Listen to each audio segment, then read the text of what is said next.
Kurobane is a bitchless student who's never felt the touch of a girl in his life. At the Magic Academy, he's seen as weak and gets bullied by Makabe and the bully's friends. Izumiya is the student council president and the school's #1 student. When she notices Kurobane getting mocked, she thinks about stepping in to help, but our boy won't be needing her help anymore, because mysteriously, Kurobane stopped being a failure and became strong and ruthless. Now, everyone who tormented him for being weak is about to pay, and Izumiya will have to work hard not to lose her spot as #1, and perhaps not fall for the loser. Our story begins with a battered Demon King preparing his most powerful spell to take down Leon Klein.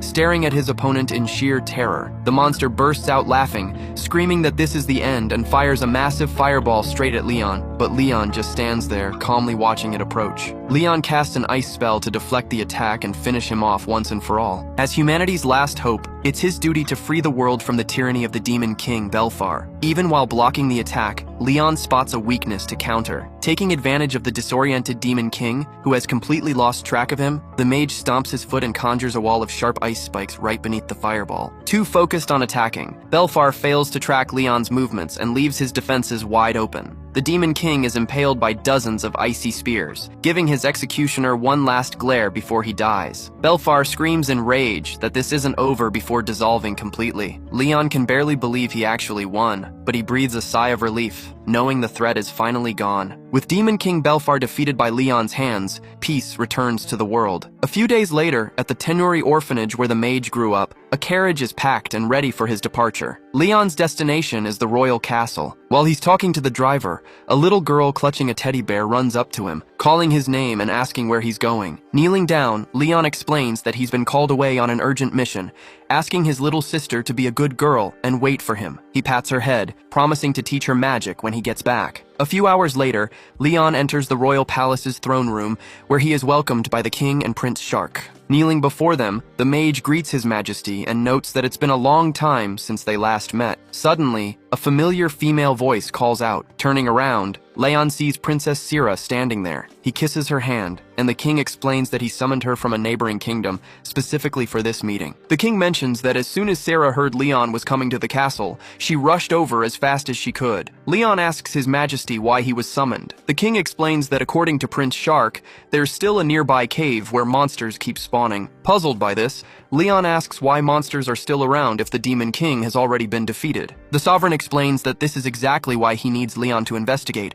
pointing out reports that anyone who enters the cave never returns. The king emphasizes that Leon isn't like ordinary people, and even if he goes alone, he'll be fine. After all, he defeated the Demon King himself. Leon can't really argue with that. He feels responsible for protecting the hard-won peace, especially for the sake of the kids back at the orphanage. Bowing to the king, he respectfully accepts the request to investigate the cave. In exchange for the investigation, the king promised Leon he would consider his marriage to Princess Sira, a topic they had recently discussed. Looking at the blushing princess beside him, Leon just chuckles awkwardly. The king hadn't changed a bit, but marrying a princess still felt completely unreal for a guy like him. But inside the throne room, one of the 4 people there clearly didn't agree with the king's decision. With a wave of his hand, the king asked Leon to stay at the castle for the night, adding that Prince Shark knew where the cave was and would lead him there the next morning. The next day, as Leon was loading supplies onto the carriage, Shark and his knights approached. The prince apologized for the delay, smiled, and shook Leon's hand, saying it would be a pleasure working together on the investigation. Leon shook his hand and greeted him back. A short while later, they arrived at the cave. Shark pointed to a crack in the rock,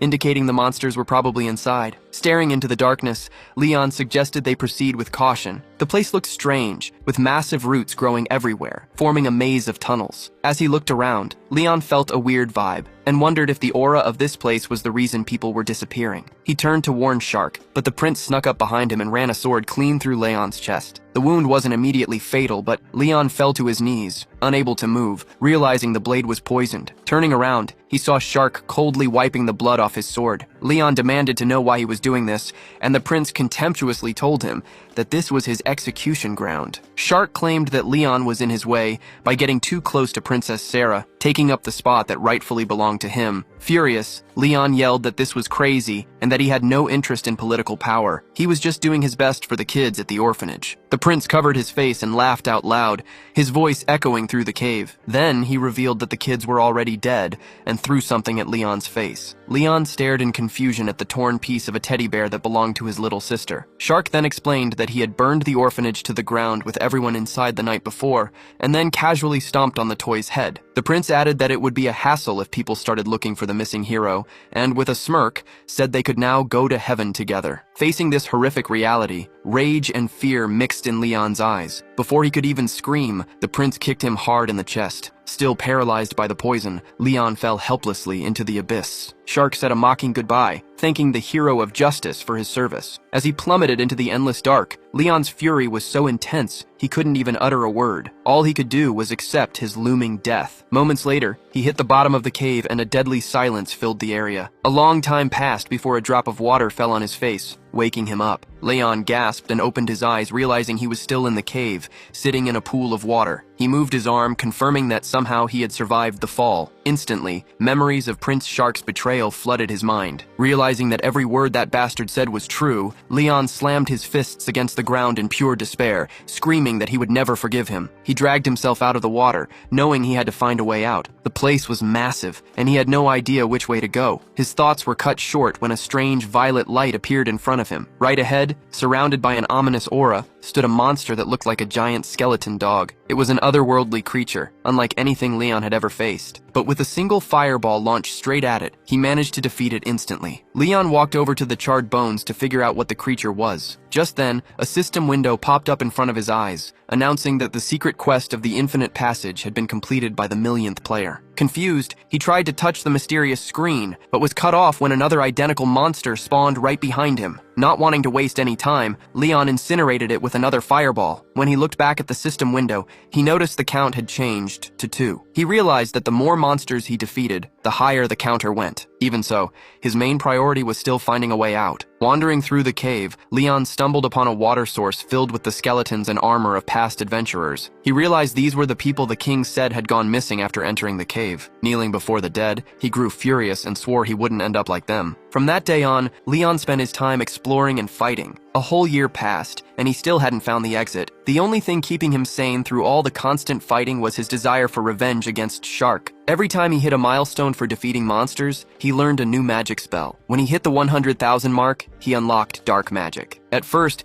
he hesitated to use it because he didn't know what the consequences would be, but he eventually realized this was the exact power he needed to get his revenge. Finally, 10 years had passed since his fall. Leon had claimed every possible reward for defeating monsters and completed the secret mission, having slaughtered 1 million enemies just to stay alive. Once the mission was complete, a mysterious voice started speaking to him, telling him to defeat someone. Right as the voice made this demand, sunlight broke through in front of him. Shielding his eyes, Leon saw a massive, glowing golden gate. With no other choice, he stepped forward to go through the doors and see what was waiting on the other side. Leon woke up to find himself lying face down in some water. Opening his eyes, he struggled to his feet and caught his reflection, seeing the face of a man he didn't even recognize. Stunned, he quickly spun around, trying to figure out where he was. The buildings around him made no sense and looked nothing like his original world, leaving him completely confused. As he tried to get his bearings, a voice nearby called him Kuraban, sounding surprised that he was still conscious. A red-haired man commented that he was tough and made a pretty good punching bag. Leon looked at the men in confusion and asked if they were talking to him. Annoyed, a big burly guy told him to shut up and stop talking crazy. The brute walked over, grabbed Leon by the head, and started drowning him, while the redhead told him to wake up for real. With no idea what they wanted, Leon decided to defend himself. He spread his arms and activated his water magic, casting a spell called Flood Scourge. Massive pillars of water shot up from the fountain, blasting the big guy several yards away. The redhead was also knocked off his feet, rolling across the ground. When the brute got back up, he saw Leon standing tall and confident, a far cry from the kid who used to just take their beatings. The lackeys asked if he was okay, while Makabe, still on the ground, stared at Leon in disbelief. Grumbling in frustration, the brute decided it was best not to mess with him anymore and ordered his men to pull back. Leon just watched the strangers run off, trying to make sense of the situation. Just then, a mysterious voice floated toward him, gloomily pointing out that he had unleashed a ton of power, even with his magic suppressed. The violet flame noted it expected nothing less from Leon. Realizing the young man would have a lot of questions, the flame suddenly shot upward and suggested they talk somewhere else. Leon followed, trying to get it to stop. The flame finally stopped, saying everything would be fine now that they had made it here. The flying object flared with a light so bright that Leon had to cover his eyes. When the light faded, he saw a tiny blue-haired girl dressed like a mage, who ran over and threw herself into his arms. Thrilled, she said it was an honor to meet him, but Leon quickly grabbed her by the shoulders and pushed her back. Leon asked who she was and if she could explain what was going on. The girl apologized and introduced herself as Luna, a messenger of the goddess. Confused,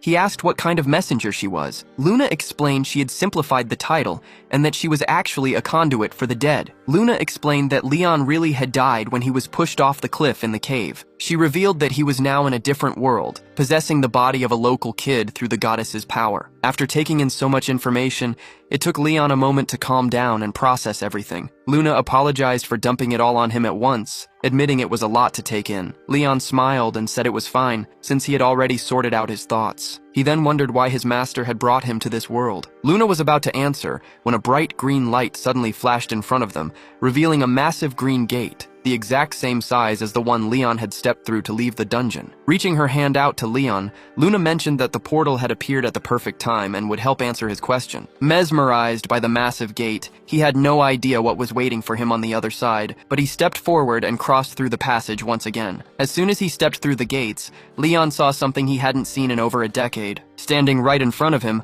was the exact same creature he had fought before he even became a hero back on his home planet. There was no mistake about it. The monster rushing toward him was Gransauros, an ancient servant of the demon king Belfar. Gransauros was an unstoppable enemy, protected by an incredibly powerful magic barrier. 10 years ago, it took Leon over 3 days to defeat the beast in his original world. Now he had no choice but to face it all over again. Before the fight could even start, Luna told Leon to use his new magic, promising it would make this an easy win. Instantly catching on, he activated his dark magic attribute. At that exact moment, Gransauros lunged forward, ready to crush him in its massive jaws. But as Leon let the dark mana flow through his veins, an intimidating aura flared up around him, reaching all the way to the monster. He cast Blessing Rupture, and in a matter of seconds, the enemy's supposedly unbreakable barrier completely shattered. Leon could have never dreamed of having this kind of power in the past. Having lost its impenetrable defense, the monster tried to run away as fast as it could, but it didn't get far. It turned out stripping away blessings wasn't the only thing dark magic could do. With a single movement,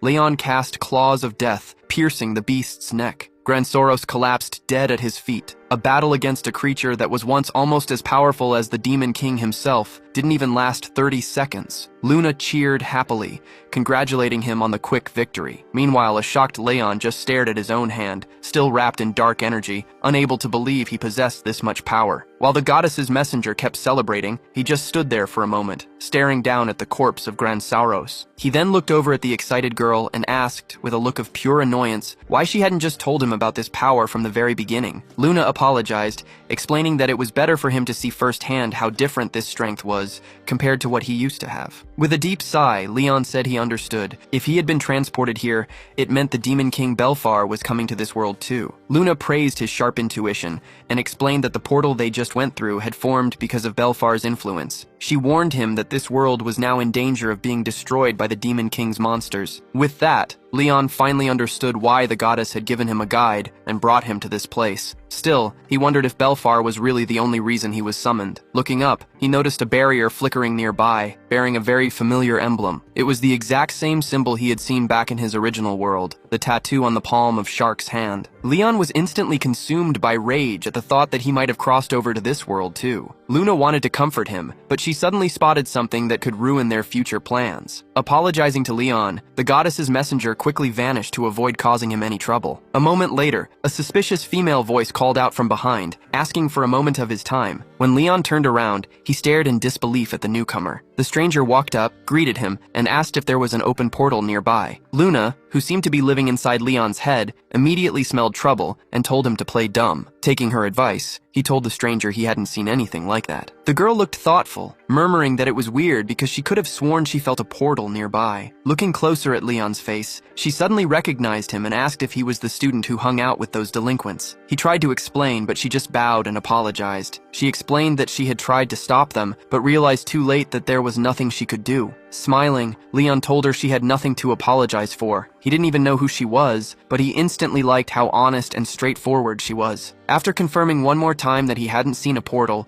the girl said goodbye, mentioning she had to get back to the dorms. Once she was out of earshot, Luna popped up and praised the girl, saying it was amazing she could actually sense the portal. Luna added that Leon had just found the flag for that group, meaning their paths would definitely cross again soon. While the messenger rambled on excitedly, Leon just stared at her, completely lost. A little later, back at the student dorms, Leon reached his room only to find a bunch of sticky notes with insults plastered all over his door. He let out a heavy sigh as he stared at the hate mail, while other students watching from the hallway started whispering and laughing at him. Grabbing the doorknob, Leon immediately realized what kind of situation he was in, thinking to himself that the girl he met earlier must have been a rare exception. As soon as they were alone in his room, Luna took the form of a petite girl and started venting, asking what was wrong with those people and why they wrote such nasty things. Meanwhile, as Leon looked around his new room, he realized that Kurobane, the original owner of this body, must have had a really rough time. Sitting on his bed, he wondered what was up with this world's school. He questioned why their crest looked exactly like the symbol on Shark's hand, and if the prince had also ended up in this world along with the Demon King. Unfortunately, Luna didn't have any answers. She didn't know much about this place and only showed up from time to time to guide him, having never seen the prince around. Thanking the messenger, Leon said he really wanted to get to the bottom of all this, but first, he needed to figure out how the academy worked. Even if he had to put the search for Shark on hold for now, he would never forget what his rival did to him. The next day, Leon decided it was time for a makeover and got a new haircut. Luna kept cheering him on and loved the new look, saying it made him look way more intimidating. As he put on his jacket, Leon realized that for the time being, he had to act exactly like the original Kurobane, even mimicking the way he talked. He grabbed his bag, left the dorms, and headed to school. Leon had to study hard to learn about this world, since he knew next to nothing about it. A few years ago, mysterious spaces called gates started appearing, and alongside them, people who could use magic. Dangerous monsters flooded out of these gates, and the warriors who defeated them could harvest valuable resources from inside. The number of hunters wanting in on this job grew every day, and the Holy Imperial Academy was the institution responsible for training them. While lost in thought, a sudden noise from outside caught Leon's attention. Looking out the window, he saw Mikoto, the student council president. Just by the way she cast her spells, it was obvious she was incredibly skilled at magic. When the bell rang for recess, Leon left the classroom and headed toward the library to do some research, but a very familiar redhead blocked his path. Makabe smirked at Leon, deciding it was time to make him do some chores. The brute grabbed Leon by the shoulder and said he was really craving some bread today. Looking calmly into Makabe's face, Leon suggested that, in that case, he should probably go to the cafeteria and buy some. Makabe didn't expect him to talk back and lost his temper. He yelled, asking why Leon had been acting so cocky since yesterday. Still holding him tightly by the shoulder, the massive guy raised his right hand and began channeling a spell, promising to teach him a lesson right then and there. Izumiya Makoto noticed the commotion and tried to stop the bullies, reminding them that using magic on school grounds was strictly forbidden. But that didn't stop Makabe, who was already about to crush Leon with a stone hammer. Leon quietly whispered the name of his power, Grief, looking at the giant bully with pure contempt. Leon then activated his dark magic, opening a rift in space that completely absorbed the enemy's attack. This dark energy spell was called Sinister Devourer, and Makabe's stone hammer instantly vanished into the void. With a wave of his hand, Leon closed the rift and neutralized the attack. Both Makabe and the student council president stood there in utter shock. After apologizing to his classmates, Leon said he had to go. Izumiya could only stand frozen, staring after him. After class, Leon received a letter from Makabe. The bully was summoning him to the training grounds. When Luna saw the letter, she asked why he didn't just ignore it. But Leon was firm. He wanted to accept the challenge to clear any obstacles out of his way. Luna got excited about the idea of crushing the arrogant jerk, but Leon just gave her a look and told her to stay hidden. Later that evening at the outdoor training grounds, Makabe was surprised Leon actually showed up. The brute immediately demanded to know what had happened earlier that afternoon. When Leon didn't give him a straight answer, the bully challenged him to a one-on-one fight, claiming Leon needed to be taught a lesson. Leon agreed to the fight on one condition. If he won, Makabe had to leave him alone forever. Clutching his face in anger, Makabe screamed that he didn't understand what had gotten into Leon, pointing out that just yesterday, the kid was trembling in fear from a simple shove. Leon told him to stop talking and gestured for him to bring it on. Furious, Makabe ordered his lackeys to attack. The two thugs prepared their spells and charged from both sides. They were closing in fast, but Leon just stood there, doing absolutely nothing. Laughing like a maniac, Makabe shouted that the one-on-one thing was a lie. Leon calmly replied that he already knew that. He spread his arms, pointed his fingers at his enemies, and activated his negation mirror spell. The incoming magic reflected right back at the attackers, instantly taking down both lackeys. Makabe was left standing all by himself, jaw dropped. Leon apologized to the brute, stating he would never be caught off guard again and had no intention of showing mercy to anyone who targeted him like that. He then began channeling dark energy into his hand and walked slowly toward Makabe. Terrified, Makabe couldn't comprehend what was happening, since magic was only supposed to consist of wind, water, fire, and earth. Trembling with fear, he asked Leon how someone who was supposed to be completely useless could wield such power. Leon repeated the word useless with pure disdain, unable to believe his opponent still dared to look down on him in this situation. In a panic, Makabe reached out to cast a fireball, but Leon moved faster than the eye could follow. He grabbed the bully by the neck and blasted him with dark magic. Makabe refused to accept losing to someone he considered a brat, but he ended up collapsing unconscious to the ground. Leon dissipated his dark energy, and Luna approached, noting how useful it was to drain someone's mana with dark magic. Leon agreed, thinking that the guy probably wouldn't bother him again, glad everything was resolved without any major issues. But suddenly, a loud boom echoed through the air and an alarm began to blare, warning students to evacuate. Over the PA system, the student council president announced that a red portal, the highest danger level, had appeared near the training grounds. Students rushed out of the buildings as Izumiya Makoto directed them through the hallways, telling them to avoid combat while evacuating. She planned to start sealing the portal immediately, but a teacher blocked her path. He explained that the principal had banned any action against red portals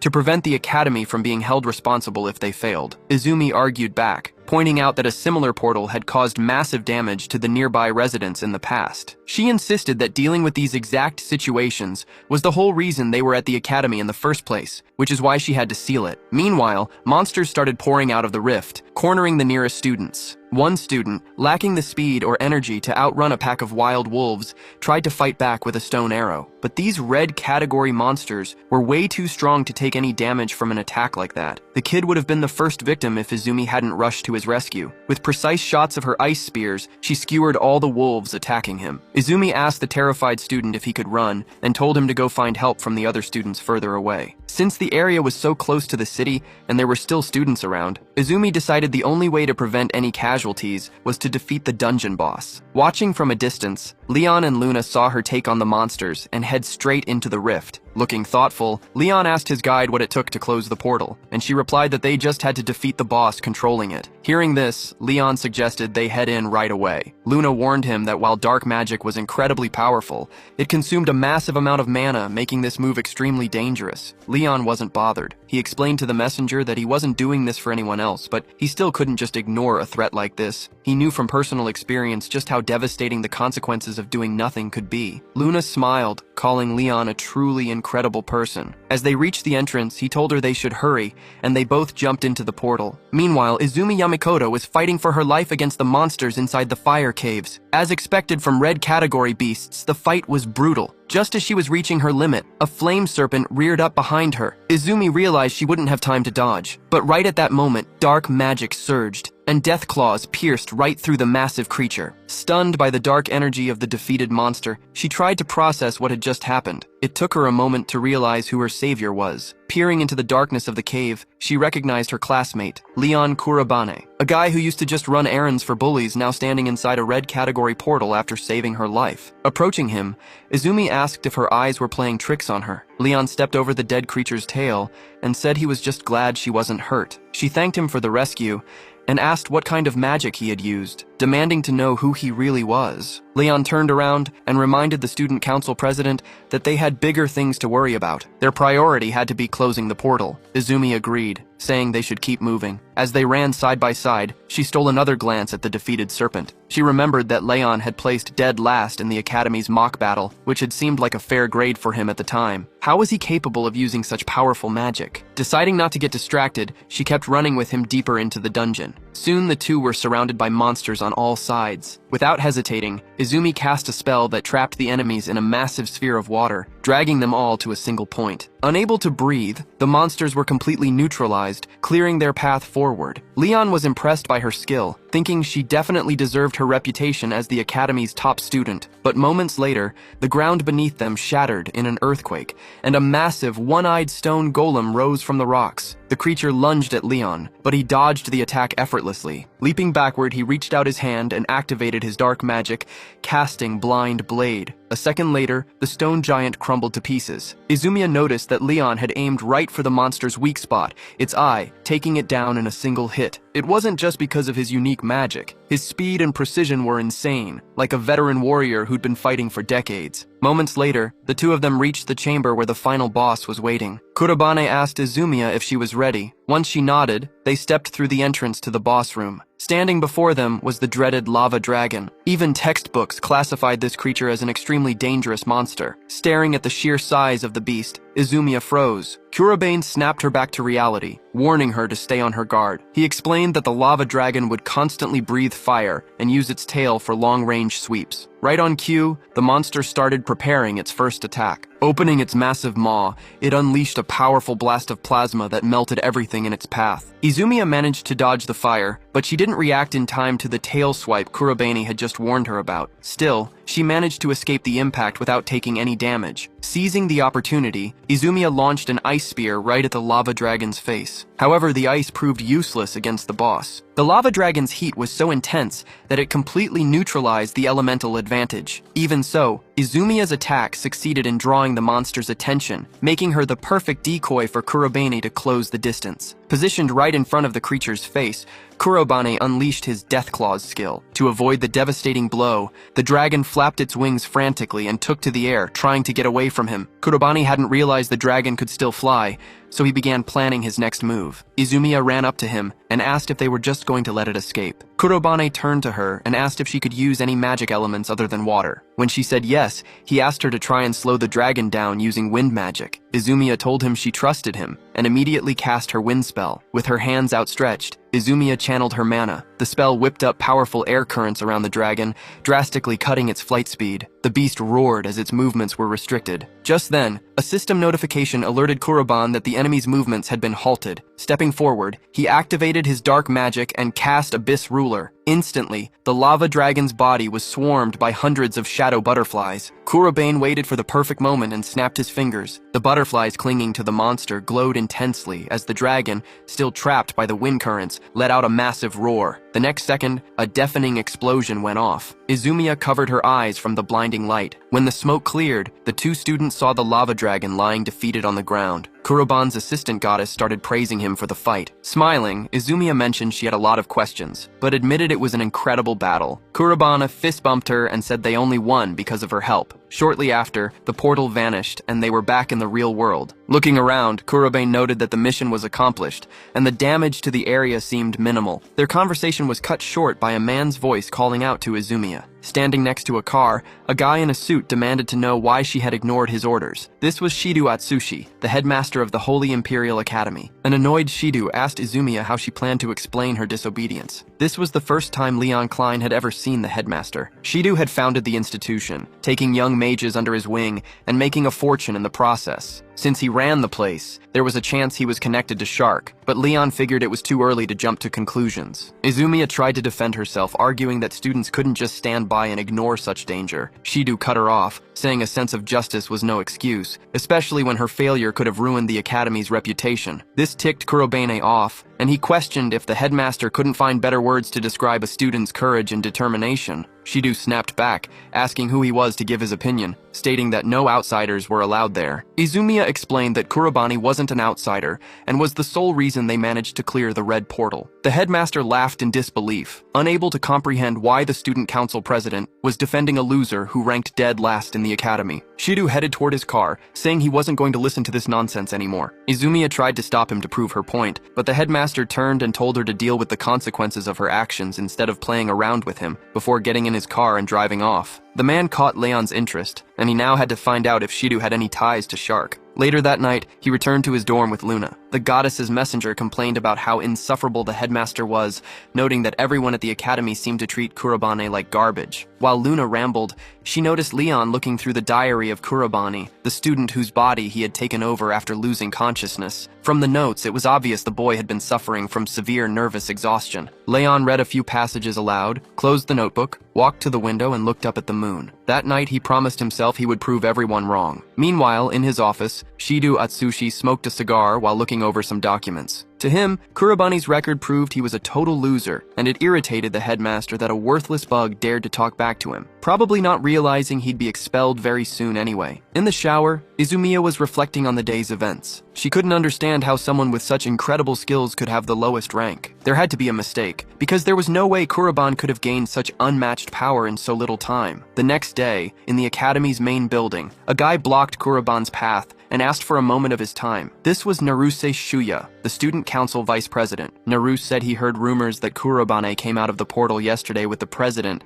and accused him of using the chaos to steal materials from the dungeon, despite Izumiya claiming the boy had helped her. But knowing Leah's personality, everyone assumed she was just trying to cover for Kurobane. People like him had no right to bother the president. Hearing this, Leon was starting to get annoyed by the four-eyed guy's arrogance. Leon tried to explain he only wanted to clear the portal. However, those words didn't mean much coming from someone who had never won a single training battle during his entire time at the academy. Just as Naruse scoffed that not even a child would believe such a lie, President Leah interrupted them, calling out to Kurobane and saying she was looking for him. Wanting to avoid making a scene, the vice president warned Kurobane to stay out of their way from now on. Before leaving, Naruse reminded the president that she had an appointment after lunch. Once he was gone, Leah asked Kuroban if the vice president had said anything to him. Kuroban told her not to worry about it and asked why she was looking for him in the first place. Turns out, the principal had asked Leah to bring him to his office. The moment they walked in, Principal Shido didn't even look up before immediately ordering the academy's worst student to pack his bags and leave. Leah tried to protest, but Shido cut her off sharply, saying the reason was simple. The principal tossed a file over to Kurobane and started listing his failures, pointing out his rock-bottom magic scores and the fact that he hadn't won a single training battle since enrolling. He claimed a student with zero talent for magic had no future,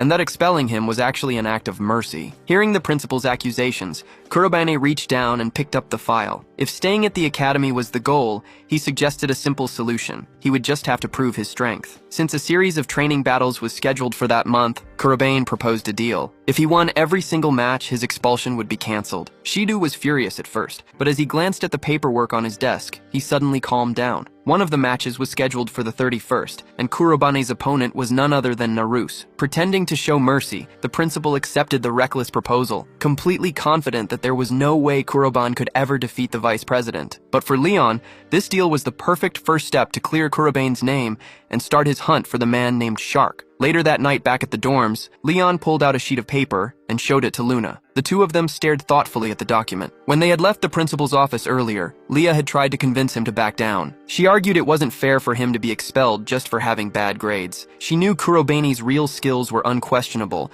but she warned him that Naruse was incredibly powerful. Kurobane just thanked Leah for worrying about him. To him, if winning a few battles was all it took to cancel the expulsion, it was a small price to pay. Besides, Kurobane had already decided he was going to make everyone regret doubting him. After hearing the whole story, Luna admitted she still didn't understand why Leon was so desperate to stay at the academy. He explained his reasons were simple. He needed to track down Shark. Staying at the academy was his best bet to keep an eye on things from the inside. Plus, Leon was almost certain Principal Shido and Shark were connected somehow. He even speculated that Shark might be the one possessing the principal, but Luna shut that theory down, warning him that was impossible. She would easily sense if someone from another dimension was nearby. Leon agreed, noting that the two of them had completely different vibes. Seeing how upset Luna suddenly looked, Leon asked what was wrong. She confessed she felt terrible that the goddess had placed such a heavy burden on his shoulders, but Leon quickly reassured her, explaining that he was actually grateful for the opportunity. He told her that if the goddess herself was giving him a chance to fight Belfar, a threat to the entire world, then he was all in. There was absolutely no need for her to worry. His words comforted Luna, completely convincing her that the goddess had made the right choice by picking him. Leon wrapped up the conversation, suggesting they get some rest before the training battles the next day. Luna enthusiastically agreed,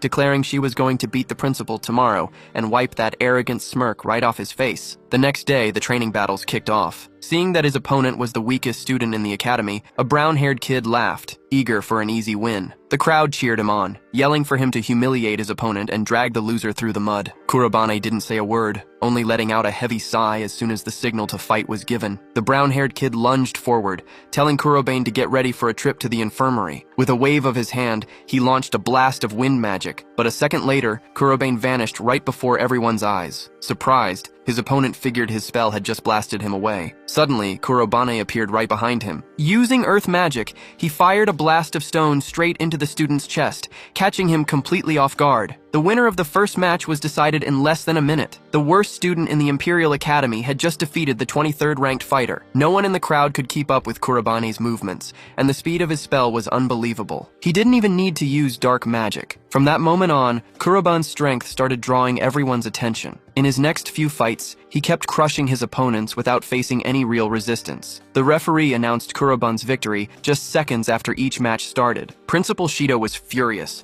unable to believe that the student who used to lose every single fight was now on an undefeated streak. Shido wondered if the kid was cheating somehow, or if he really was the one who sealed the red portal. While he was lost in thought, there was a knock on his office door. The student council vice president, Naruse, walked in and asked if the principal had summoned him. Shido reminded Naruse that his final opponent in the training battles would be Kurobane. The principal ordered the vice president to fight with everything he had, saying they couldn't let that kid walk away undefeated. Naruse told the principal not to worry, claiming there was no way he'd lose to someone like him. Naruse had been watching Kurobane's fights closely and noticed he only used earth magic. Even though the other students had lost, the vice president was confident that trick wouldn't work on him. Shortly after, Kurobane's second-to-last match ended in another victory, leaving the crowd baffled by how much he had changed in just a month. The student council president, Leah, handed Kurobane a water bottle and mentioned that everything was going according to plan.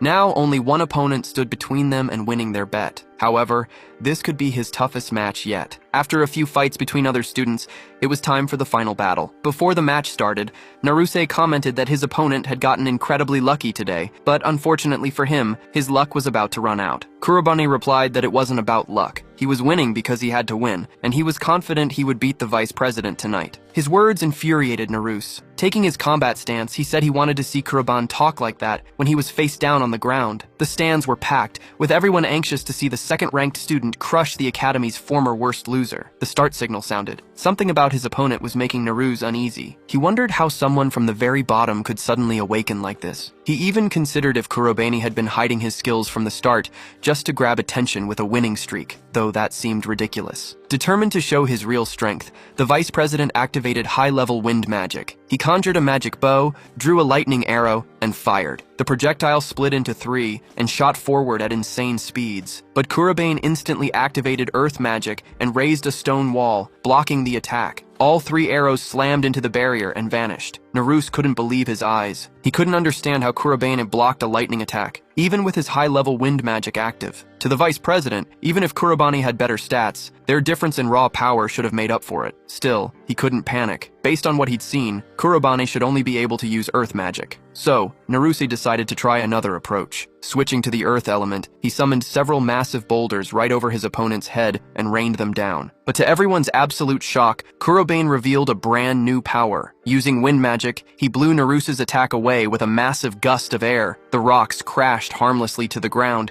leaving Naruse completely stunned that his opponent could also use wind magic. The crowd went wild. Nobody expected the former worst student to counter the vice president's spell so easily. On top of that, he had already used two different elements in this fight. A massive deal, since very few mages can master more than one element due to the intense training required. Seeing this, Izumiya realized just how mysterious Kurobane really was. Sneering, Naruse muttered that Kurobane shouldn't have been able to use anything other than earth magic. Kurobane just asked the vice president if he wasn't looking down on everyone a bit too much, pointing out that jumping to conclusions is exactly what arrogant, careless people do. Sure, the vice president might be skilled, but with that childish attitude, he still has a long way to go. Pissed off by Kurobane's arrogant words, Naruse snapped back, telling him not to get ahead of himself. He said he only respects people with actual talent, and in this entire academy, President Izumiya is the only one he looks up to. Naruse had always pushed himself to get as close to the president as possible, wanting to be worthy of standing by her side and reaching the absolute peak of the magic world. That's why he couldn't stand the thought of someone he looked down on being on his level. With his motivations made clear, the vice president, who actually specializes in water magic, prepped another offensive spell. He channeled an incredible amount of mana and fired it at his opponent, freezing Kurobane's feet solid. Then, he cast a spell called Sithis, shooting a torrent of water into the sky that froze instantly. Wind magic wouldn't be able to block this, and even an earth wall would just freeze over. Narus's victory seemed like a done deal, until a flame suddenly flickered from inside the ice. An overwhelming amount of mana began to surge around Kuroban. A second later, Kuroban swung his arm and used his flames to completely shatter the vice president's spell. Mastering 3 elements at this level was practically impossible for a student, but Kurobani wasn't done yet. Going beyond 3 elements, he conjured several sharp ice blades right above Narus's head. With a clench of his fist, the projectiles shot forward. As Narus scrambled to defend himself, he couldn't believe his opponent had actually mastered every single element. Narus couldn't hold out. The ice blades pierced right through his defenses, dealing heavy damage and bringing him to his knees, completely drained. Kurobani walked up to him and offered a piece of advice, telling him that if he really wants to reach the peak of magic, he needs to keep looking forward and stay focused on his goals,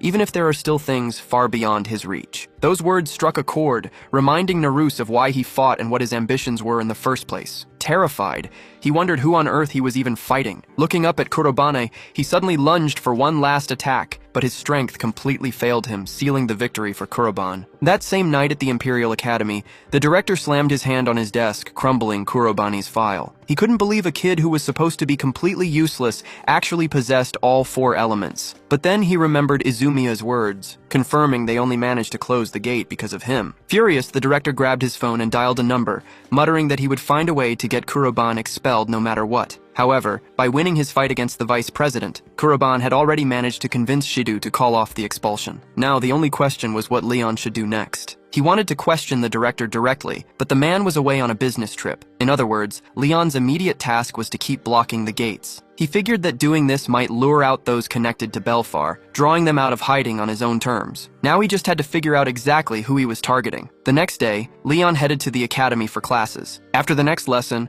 a strange man walked into the classroom, instantly catching Leon's attention. Writing his name on the board, Hashiba Kisuke announced he was taking over the class, explaining that while it was sudden, it came directly from the higher-ups. The new teacher was incredibly handsome, immediately catching the attention of all the girls, who started whispering about his looks. Leon, however, sensed something was off and tensed up. At lunchtime, students were still gossiping about the recent training battles. Some were convinced the fights were rigged, since nobody could believe the worst student in school had so easily defeated the second highest ranked fighter. Meanwhile, President Izumiya approached Leon, who was eating alone, and asked if she could join him. Sitting down in the empty seat, Izumiya told Leon he did an amazing job during the training battle, calling it a spectacular fight. She also wanted to thank him for what he did for Naruzi. While Naruzi was definitely frustrated after the match, Leon's words had actually gotten through to him. Izumiya also admitted she still couldn't forgive the director, calling his suspicion completely irrational. When Leon asked if Ishido Atsuki had always been this way, she revealed that the director was a former seeker,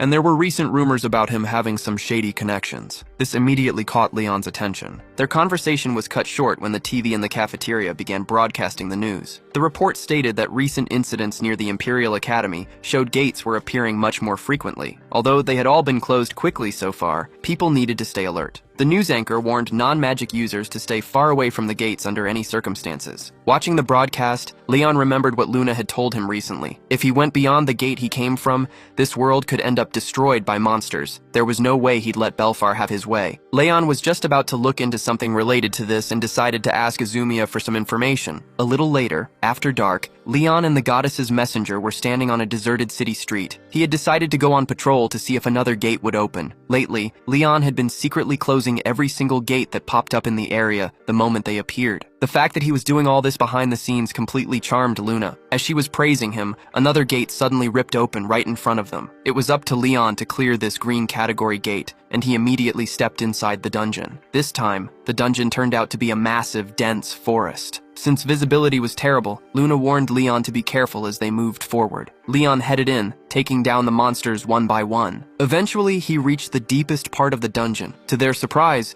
there was nothing there. Or at least, that's what Luna thought at first. While she was distracted, a monster lunged from behind and grabbed her by the shoulders, dragging her away. The creature opened its jaws to devour her, but the messenger started thrashing around, screaming that she wasn't food. Seeing this, Leon told Luna to hang on and raised his hand to cast a dark magic spell. A second later, shadow needles pierced the winged monster's wings. Before the creature could even react, lethal claws erupted from beneath its feet. Leon finished it off by impaling it with sharp spikes of dark magic. The monster crashed to the ground, dead, releasing the girl. Relieved that she hadn't been abandoned, Luna ran straight into Leon's arms. She was amazed by how fast he could cast spells. Leon explained that since ambushes were incredibly common in the depths of hell, he could now react to them almost instinctively. After clearing the dungeon, the two of them headed out and sealed the portal. They were lucky to wrap things up before the place could damage the surrounding area. As they were talking about their adventures, a barrage of sharp stones materialized out of nowhere in a surprise attack. Leon leaped out of the way and looked up to see who had cast the spell. That's when he spotted a mysterious silhouette on top of a nearby building. The masked man was surprised Leon had detected him and realized this hunt was going to be fun, since his target actually had some skill. Leon told Luna to go hide immediately. As soon as she was out of sight, he demanded to know who the masked man was and why he was hunting him. The assassin had no intention of answering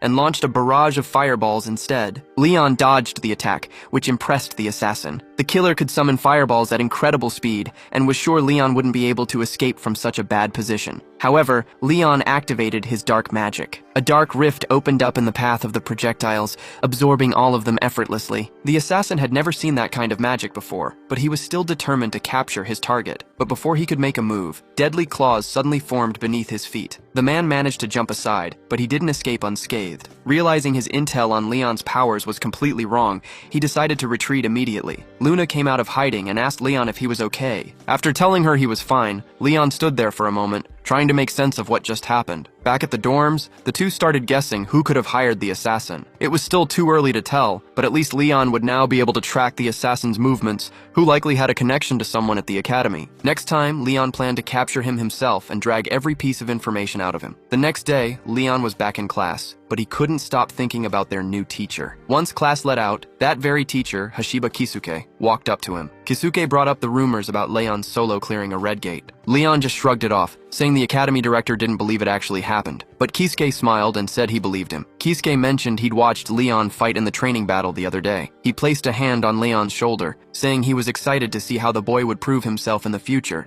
before walking away with a smirk. The following day, Leon headed back to the gate. Nearby, the masked assassin was watching him, burning for revenge after getting injured the day before. He admitted he'd let his guard down last time, but he wasn't going to make the same mistake twice. Plus, now that he had a powerful artifact with him, he was sure he wouldn't lose. A few minutes later, Leon stepped out of the gate. The assassin was shocked that a mere student could clear a green gate so fast, but decided it didn't matter. He grabbed his communicator and ordered his men to move in. Instantly, several hooded men surrounded Leon, aiming all their power right at him. A massive explosion of mana ripped through the street. Watching from the top of a building, the assassin laughed, thinking the job was done. He radioed his men to check the body just to be sure. But a second later, panicked screams echoed through the communicator. Rushing to the edge of the roof, the assassin looked down to see his men scattered on the ground. He couldn't believe anyone could survive an explosion that massive. Still, he took comfort in thinking Leon had no idea where his rooftop perch was. But right then, Leon's voice echoed from directly behind him. Terrified, the assassin spun around and demanded to know how Leon had found him. Leon explained that his partner, Luna, had scanned for anything suspicious the moment they left the gate. Then, with a quick flick of his hand, Leon activated his wind magic. A sharp gust ripped the mask off the stranger,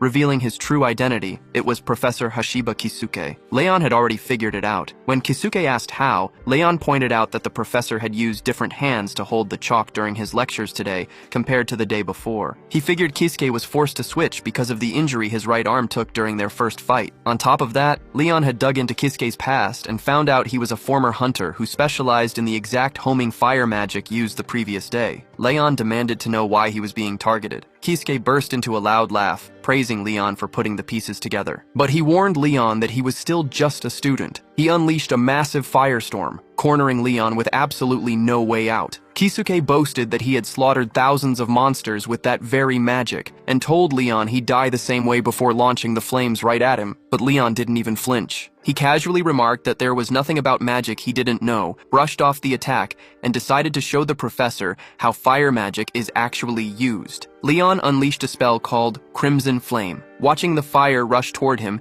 Kisuke was terrified, recognizing it as the absolute highest tier of fire magic. But Leon corrected him, saying this spell was actually just mid-tier. Furious, Kisuke screamed at him to stop looking down on him. Activating his dark magic, Leon walked slowly toward Kisuke. He scoffed that the 1,000 monsters Kisuke bragged about killing were nothing compared to the 100,000 he had personally defeated. He grabbed Kisuke by the throat and began draining his mana. Kisuke screamed in agony as his energy was sucked away, trying to move, but his body wouldn't obey. Leon finally brought him down, with Luna cheering him on for the victory. But Leon wasn't done yet. Keeping his grip on Hashiba, he demanded to know if Shido was the one who ordered the hit on him. When Hashiba stayed silent, Leon took it as a yes. Hashiba started screaming, claiming he was just following orders and that his instructions were to eliminate anyone trying to close the gates. Hearing this, everything clicked for Leon. Anyone closing the gates was a target. This was solid proof that Shido was actually working with Belfar. Still, Leon was confused, knowing Shido had literally founded an academy to train mages. Leon had his doubts, but he was absolutely sure Shido was Belfar's lackey. He knew the authorities wouldn't do anything to Shido if he just handed Hashiba over. So, he decided to keep him locked up, hoping to bait Shido into making a sloppy move. Leon was fully prepared to expose everyone connected to the Demon King. Meanwhile, Shido was meeting with his boss. Walking into the house, a shiver ran down his spine as he bowed to the man, who was casually sipping a drink in his chair. The boss demanded a quick report, and after listening, praised Shido for a job well done. Shido then brought up the issue that was bothering him. He explained how a student had suddenly started showing insane results, almost as if he'd become a completely different person, and added that Leon could actually use 4 elements. Shido tried to reassure his boss, saying he'd already sent an assassin to handle the kid. However, the boss was highly intrigued. He stood up to look out at the sky as a terrifying dark aura filled the room. The boss believed this student could end up becoming a massive problem. Shido insisted his assassin would take care of it, but the boss doubted the mission would succeed, pointing out that Hashiba hadn't checked in. Denying the possibility, Shido pulled out his phone to call his subordinate, but got no answer. Refusing to accept that Hashiba had been defeated, he wondered how Leon could have possibly won that fight. Shido's boss decided their only option left was to use the students as bait. He opened a chest on his desk, took out a ring, and handed it to Shido, telling him he was cleared to start the next phase of the experiment. Shido was thrilled. They were finally moving on to the next stage, which was the real reason they were gathering mages in the first place. The boss muttered that things were about to get a lot more interesting, and to spice things up, he decided he'd launch the Black Gate the very next day. After that meeting, Shido called Leon into his office and apologized for how he'd treated him before. He told Leon not to mind his sudden change of heart, claiming he had put his personal feelings aside. Shido then brought up the recent spike in gate appearances and asked Leon to team up with Makoto to close them. Leon pointed out that this meant they'd be patrolling the areas where the gates had been popping up lately. He accepted the task, and Shido said he was counting on him to do a good job. The two shook hands, but Leon knew the guy was up to something and decided to play along until he figured out his game. As they shook hands, a dark aura flared up, but Leon didn't notice it. Leaving the office, Leon called Makoto up to the roof to fill her in, making it clear they were walking straight into a trap. He explained that this was connected to what he'd asked her to investigate earlier. Leon said he wasn't sure if Shido had figured him out yet, but the man definitely had bad intentions. Makoto argued that he should have just turned down the request, but she quickly realized they couldn't just leave the gates open. Leon calmed her down, saying he had a plan that only involved him, so he'd patrol alone. But Makoto refused to let him go by himself, saying she couldn't just sit back and watch her country get destroyed. Seeing that she wasn't going to back down, Leon had no choice but to let her tag along. He agreed they would head out at night and asked Makoto if she was scared of the monsters inside the gates. Makoto admitted she was, but explained she couldn't stand by while dark forces threatened the world, which was one of the main reasons she became a mage. Leon realized she was acting exactly like he did in his past life when he set out to defeat the Demon King. Makoto added that she was confident that as long as she was with Leon, she'd have the strength to fight. Suddenly, a black gate tore open right behind Makoto and sucked her inside. Leon stood in shock before the black gate, feeling the sinister pressure radiating from it, but he didn't hesitate for a second. Saving Makoto was his absolute priority. Meanwhile, Shido was watching everything from his office, laughing like a maniac. He gloated that his bait had worked perfectly. The boss of this black gate was an incredibly powerful, cunning monster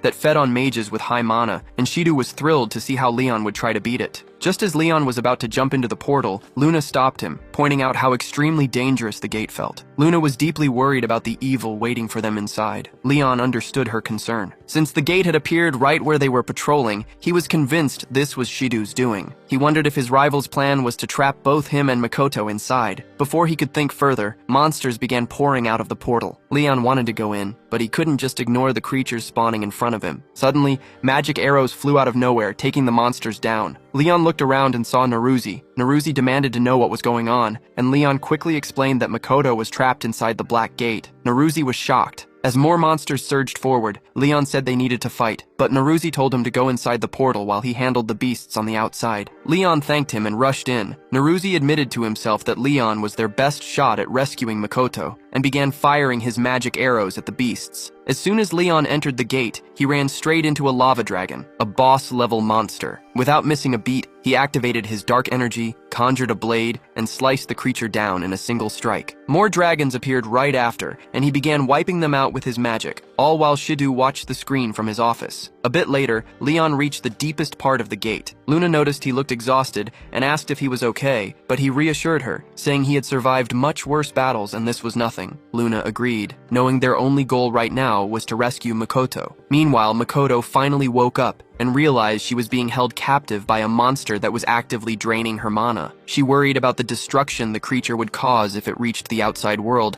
and wondered if Leon had managed to escape, but she quickly realized he wasn't the type to run away from a fight. Inspired by that thought, Makoto refused to give up. She tried to use her fire magic to break free, but she couldn't summon enough power because her mana was being drained. Just then, the monster opened its mouth to devour her, but Leon arrived just in time. When she saw him, she smiled, knowing he would come for her. Meanwhile, Shido contacted his boss to report that the portal had been successfully opened. He was completely confident that this would be the end of Leon, and that his rival would end up as monster food. Luna warned Leon that the tentacles holding Makoto were draining her mana. Leon admitted he had never seen a monster like this before. Not even in his past world did anything like this exist. Facing this unknown threat, he braced himself to attack. The monster lashed out with a tentacle, but Leon managed to dodge, noticing the sheer destruction the impact left on the ground. He realized a direct hit would be fatal, meaning he had to be extremely careful. Leon decided to focus on the main body and used his dark magic to slice through the tentacles. Luna thought the fight was over, but Leon corrected her, saying they were far from done because the main body was still completely intact. Right then, the monster slammed its tentacles into the ground, and one of them erupted right behind Leon. Thanks to Luna's quick warning, Leon managed to dodge just in time, escaping with only a minor cut. Makoto screamed in worry, but he told her he was fine. Leon was struggling to read the creature's movements since he had never fought anything like it before. When another tentacle tried to catch him off guard, Leon sliced it with his dark blade and kept moving forward, rapidly hacking away at the monster's limbs. Luna was really worried because Leon had been fighting non-stop since entering the gate, and she figured he had to be running completely out of mana. To make matters worse, Makoto was slowly dying in the monster's grasp. Luna knew that rushing the main body was incredibly risky, since those tentacles could easily swat him down. But Leon just took a deep breath and charged forward at blinding speed. He activated his dark magic Reaper to pin down the tentacles and reach the main body before the creature could even react. Then, he cast Blind Blade, unleashing multiple energy beams that struck the monster right in the eyes. Facing the beast head-on, Leon unleashed Lord's strength, piercing and completely destroying its body. With the monster defeated, Makoto began to freefall, but Leon caught her just before she hit the ground. She slowly opened her eyes, and when he asked if she was okay, she told him she was just happy he came to save her. Meanwhile, somewhere else, Shido was in absolute shock. A notification had just popped up showing that the Black Gate was gone. Sweating from panic and disbelief, he refused to believe Leon had actually defeated the dungeon boss. Shido reached into his pocket to grab the ring his boss had given him, planning to take his rival down himself. Suddenly, Leon appeared right behind him with a furious look on his face, pissed off that Shido had dragged Makoto into this mess. Shido froze in fear. Leon warned him that he had no intention of sparing someone so evil, explaining that he had placed a spiral-level magic mark on Shido's body, allowing him to teleport directly to his location. Shido was stunned, having never seen magic capable of doing something like that. Leon immediately began the interrogation, asking if Shido was the one behind the Black Gate's summoning. He warned Shido not to lie, pointing out that the equipment right behind him was obviously used to open the gate. Furious, Leon demanded to know why he would do something like this, especially since he was the one who founded the Mage Academy. Shido let out a wicked smirk and revealed that the academy was actually created as a feeding ground for the gate monsters. According to him, the students were raised specifically for that purpose. He then confessed that he did indeed materialize the gate, hoping to use the chaos to rise to power. Leon could tell he was telling the truth, but he was completely disgusted that Shido would try to kill Makoto out of pure selfishness. Leon called him trash, but Shido didn't care. air and claimed he was ready to kill Leon right then and there. Shido launched a barrage of fireballs, but Leon easily blocked them with his dark magic. Shido was shocked to see his magical attack simply vanish the moment it touched his opponent. Leon mocked him, daring him to use his absolute best move. Shido was baffled. Leon looked exhausted, yet he was still standing there trash-talking. He prepped another massive flame attack, confident nothing would be left of his rival. Shido unleashed the flames, but to his utter disbelief, Leon absorbed the entire attack. Then, Leon used his dark magic to reflect the power right back at him. Shido was blasted by his own spell, screaming in agony. Shido couldn't believe what he was seeing. He wondered if this was really the same student he used to look down on as useless trash, realizing he was about to lose. In a desperate final attempt, he tried to summon another gate inside the room, but Leon's dark magic crushed his hand before he could activate the spell. Leon noticed the rings on Shido's fingers and realized that's how he was materializing the gates. Sensing Leon's sheer rage, Shido was about to beg for mercy when a brutal punch to the face sent him flying across the room. Leon grabbed him, reminding him he was just garbage who didn't deserve forgiveness. He promised to make Shido suffer so much pain that he'd be forced to confess who he was working for. Shido was just about to spit out his boss's name when, suddenly, something triggered inside his mind, knocking him out cold on the spot. Leon realized Shido's boss was incredibly clever, treating the loss of his ally as nothing more than a fallen pawn. The hidden enemy wasn't happy about Leon's victory, but promised himself that this wouldn't be their last fight. Later on, Leon told Makoto that Shido had woken up with zero memories, but had already been handed over to the authorities. Even so, Leon was concerned because new gates were still popping up elsewhere, meaning there were other people out there capable of materializing them. He was also certain that Shark was involved somehow. Luna warned him that they couldn't let their guard down, and Leon Klein resolved to find Shark, no matter where he was hiding. That night, Leon woke up from a nightmare, reliving the trauma of his past life and the whole reason he wanted revenge. Opening his eyes, he saw Luna still fast asleep beside him. He knew Shido was locked up, but there was no way he acted alone. Shark had to be close by. A little while later, the school got a brand new principal, and Leon was instantly curious to find out who it was. Makoto mentioned that the new principal actually wanted to meet him. When Leon asked if she'd already spoken with the guy, Makoto confirmed she had, explaining she was only able to get in touch because of her family's connections. The new principal was Janice Coleman, an instructor from an elite mage organization who had treated her well since she was a kid. Hearing Makoto talk about him, Leon quickly realized Janice was highly skilled and famous for clearing tons of gates. Luna was excited to meet him in person,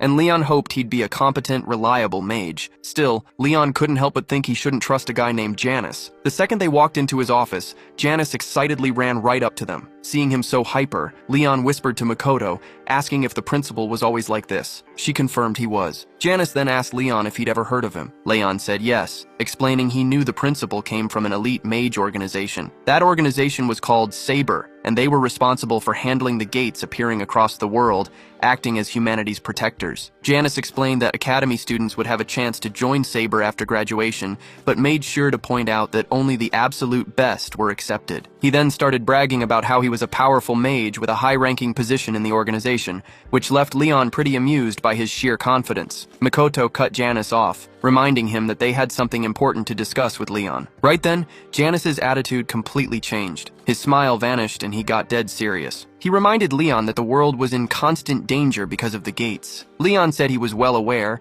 and Janice explained that Saber was currently short-staffed, which was why they didn't have any active agents in the region. Things were under control until the Black Gate showed up. That event caught Saber's attention and was the exact reason Janice was sent there. The organization realized the Black Gate was way more dangerous than Red Gates, posing a massive threat of thousands of casualties if the monsters inside ever broke out.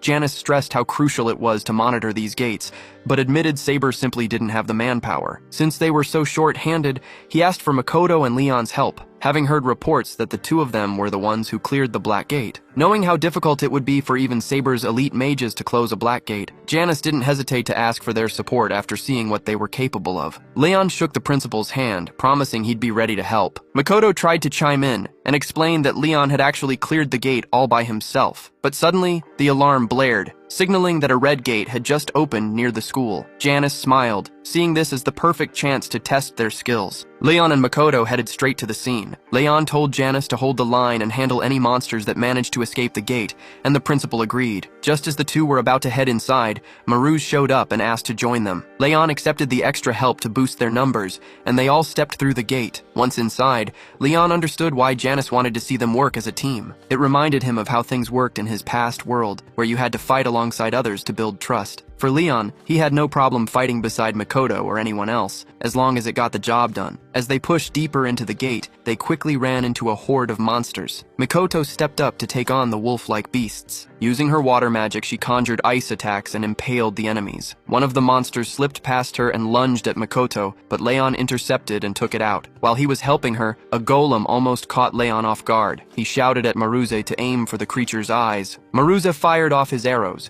piercing the golem's eyes and bringing it down. Next, the group ran into a swarm of bat-like monsters. Because there were so many of them, Leon decided to handle it himself, unleashing his dark magic to wipe them all out in one shot. After clearing the area, Makoto and Maruze apologized for being too slow, but Leon assured them they did a great job. Maruze takes the opportunity to ask Leon about his dark magic, since he'd never seen anything like it before. He asks Makoto if she had ever witnessed it, and she says yes, but admits she's also curious about it. Leon explains that what he used is called dark attribute magic. He says he can't go into too much detail right now because they still need to clear the gate, but he explains that this type of magic has unique properties and effects that the other 4 attributes don't. Maruze asks if Leon was holding back during their mock battle, and Leon points out that obviously he couldn't just use that kind of massive power in front of everyone. He then tells them it's time to find and defeat the gate's boss. Makoto can read Leon like a book. From everything she's seen, she knows he must have trained insanely hard to get this strong. She wonders if there's a reason he pushed himself so far to the limit, feeling like there's some deeper motive behind it, and wonders if she'll ever find out what it is. Finally, the group reaches the boss room and finds a crystal dragon. Leon remembers that in his past life, this dragon had an incredibly tough defense that made the fight a nightmare. This time, though, he has backup. He tells Makoto and Maruze to give him cover by attacking the beast's legs from behind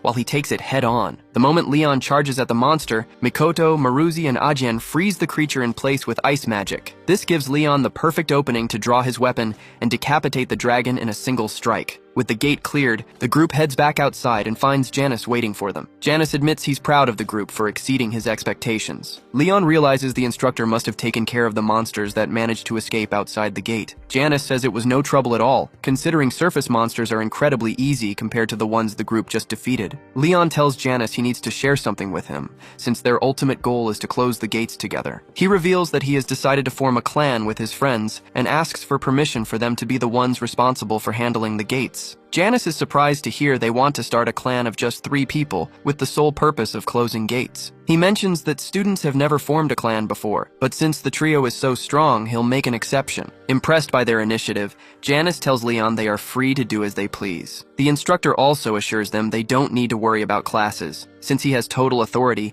he'll just convert their clan's achievements into school grades. Leon thanks Janice for the help. With that, the trio officially forms their clan. Later on, Leon meets up with Maruze and Makoto and shows them a map detailing the locations of all the gates he has already closed. He asks them to look over the map to see if they can spot any patterns. Maruze is absolutely shocked and impressed when he sees just how many gates Leon cleared all on his own. Right then, Makoto and Maruze realize Leon was the mystery person behind all those cleared gates no one could explain. Maruze admits that what Leon did is incredible, but extremely risky, and Luna agrees with him. Makoto then reminds everyone that they're in the same clan now. Naruse tells Leon he doesn't have to do everything by himself anymore, and Leon agrees. Naruse then explains that the monsters coming out of the gates aren't the only problem. When a gate is open, magical essence leaks out. While this essence is beneficial for mages, it's highly toxic to ordinary people. Makoto adds that if this energy overflows into the country, there will be massive casualties. To stop this from happening, Leon suggests they set up regular patrols. That same night, the trio heads out for their first round and spots some Saber Guild mages. Leon remembers Jean mentioning they'd bring in reinforcements to keep a close eye on the area. Suddenly, an alert goes off. A gate has opened 5 kilometers to the southwest. The Saber mages rush to the scene and Leon's team follows right behind them. When they get to the city, they see the monsters have already caused total chaos. Right in front of them, a creature is about to devour a child, but Leon slices it down using his dark magic. The mother and child thank Leon for saving them. Moments later, the Saber Mages catch up. Leon suggests they handle the cleanup outside while his team gets ready to raid the gate. Before going in, they decide to talk to the Saber Mages. The mages reveal they already sent a group inside, but lost contact with them. Naruse asks if there's a rescue plan, but the mages explain there isn't. Since their priority is containing the escaped monsters and evacuating civilians, they just don't have the manpower. Hearing this, Leon announces that his team is going in. One of the mages tries to stop them, arguing they're just students. But Janice arrives right on time and orders them to let the trio pass, praising their courage in front of the other mages. Once they step through the gate, they're hit by a thick fog that ruins their visibility. Even so, the team gets ready for battle. Leon pumps everyone up,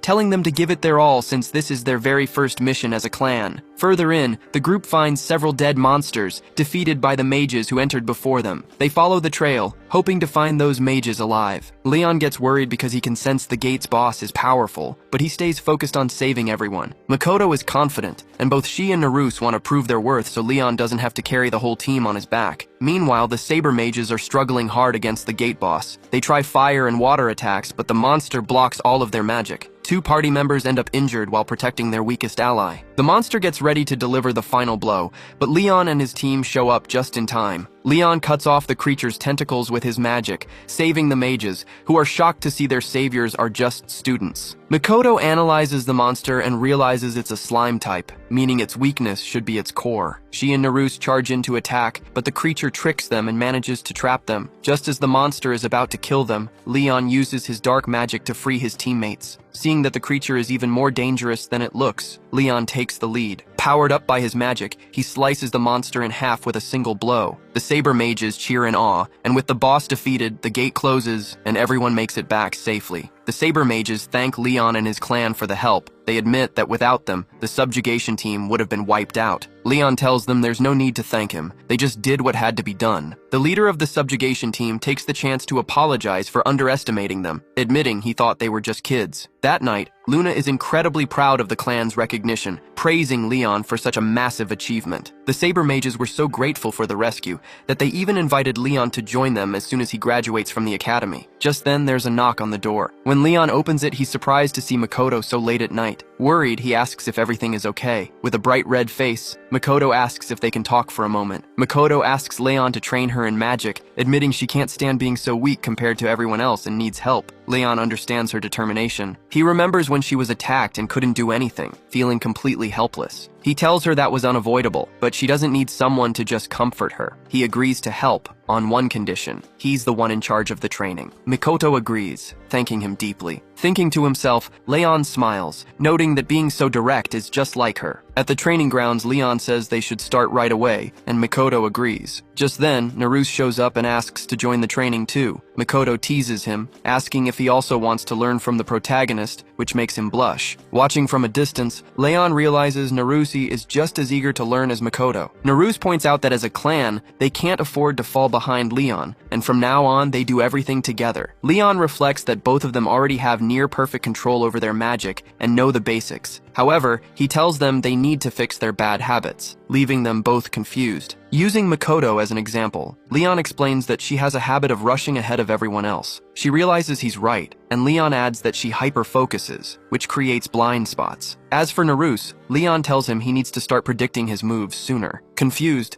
Naruse asks him what exactly he means by that. Leon explains that the most important thing is always preparing for the worst, bringing up how Makoto handled the monster earlier. He points out that Naruse should have anticipated that the monsters would target him the moment he ran after her. Naruse agrees, admitting he panicked during the chaos of the battle. Leon explains that while school training has barely any distractions, real combat has way too many variables to keep track of, meaning he has to adapt on the fly. He adds that Naruse needs to widen his field of vision to get used to real fights, and that he'll need some practice to get there. Right then, a wolf appears in front of them. Leon explains it's just one of his creations, and completely harmless, telling Naruse to practice dodging it while casting spells. The two get into position and start training. After a long session, Leon decides it's time for a break. Naruse agrees, and Leon tells Makoto she should rest too. Naruse guesses that Makoto's extreme dedication comes from her role as president, which confuses Leon. Naruse explains that the Izumiya family is highly prestigious and has produced several elite mages. On top of that, her family is currently fighting on the front lines of the gates, and one of them will be leading the vanguard in the upcoming war. That's why she carries such a massive sense of responsibility. Remembering when Makoto said she wanted to fight those who threaten the world, Leon finally understands her motivation. Naruse adds that with her personality, the burden is even heavier, which is why he decided to get stronger. He apologizes for what happened in their last battle, but warns Leon that he still has no intention of losing to him. Luna teases that Naruse is just terrible at being honest with himself, and Leon agrees. Telling them both it's fine, Leon calls them back to continue training. Meanwhile, the principal watches everything from his office window. A month later,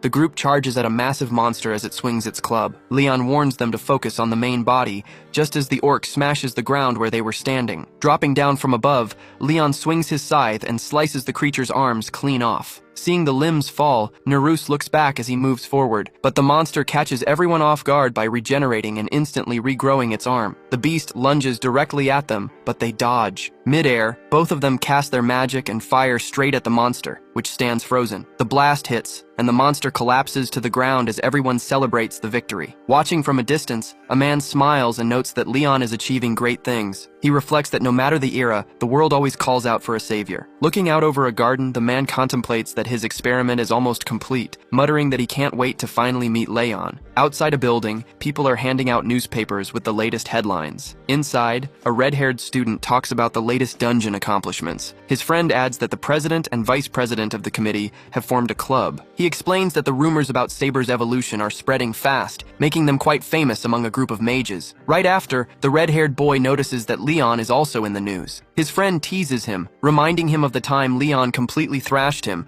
which embarrasses the red-haired boy. Thinking back, he admits he still doesn't understand how Leon is so strong. His friend points out that the class presidents are training with him too, suggesting that might be the secret. With a sigh, the red-haired boy remarks that Leon is on a completely different level now. His friend then tells him to look over at the cafeteria, where they spot Leon with his group. In the cafeteria, Makoto mentions that they're drawing a lot of attention, and Naruse explains it's because of their recent achievements. A group of girls shyly approaches Leon. One of them thanks him, leaving him confused, and explains that her family lived right next to where a portal opened. Thanks to him, they all made it out safely. She bows deeply in gratitude, catching Leon off guard. The moment triggers memories of Leon's past life. He remembers villagers thanking him for his heroic deeds, the gratitude he received from empire leaders and commoners alike, and children looking up to him as a role model. He realizes that even in a different world, nothing has changed. In the background, other students comment that he's basically a hero now. The red-haired boy remarks that even the worst students can make a difference,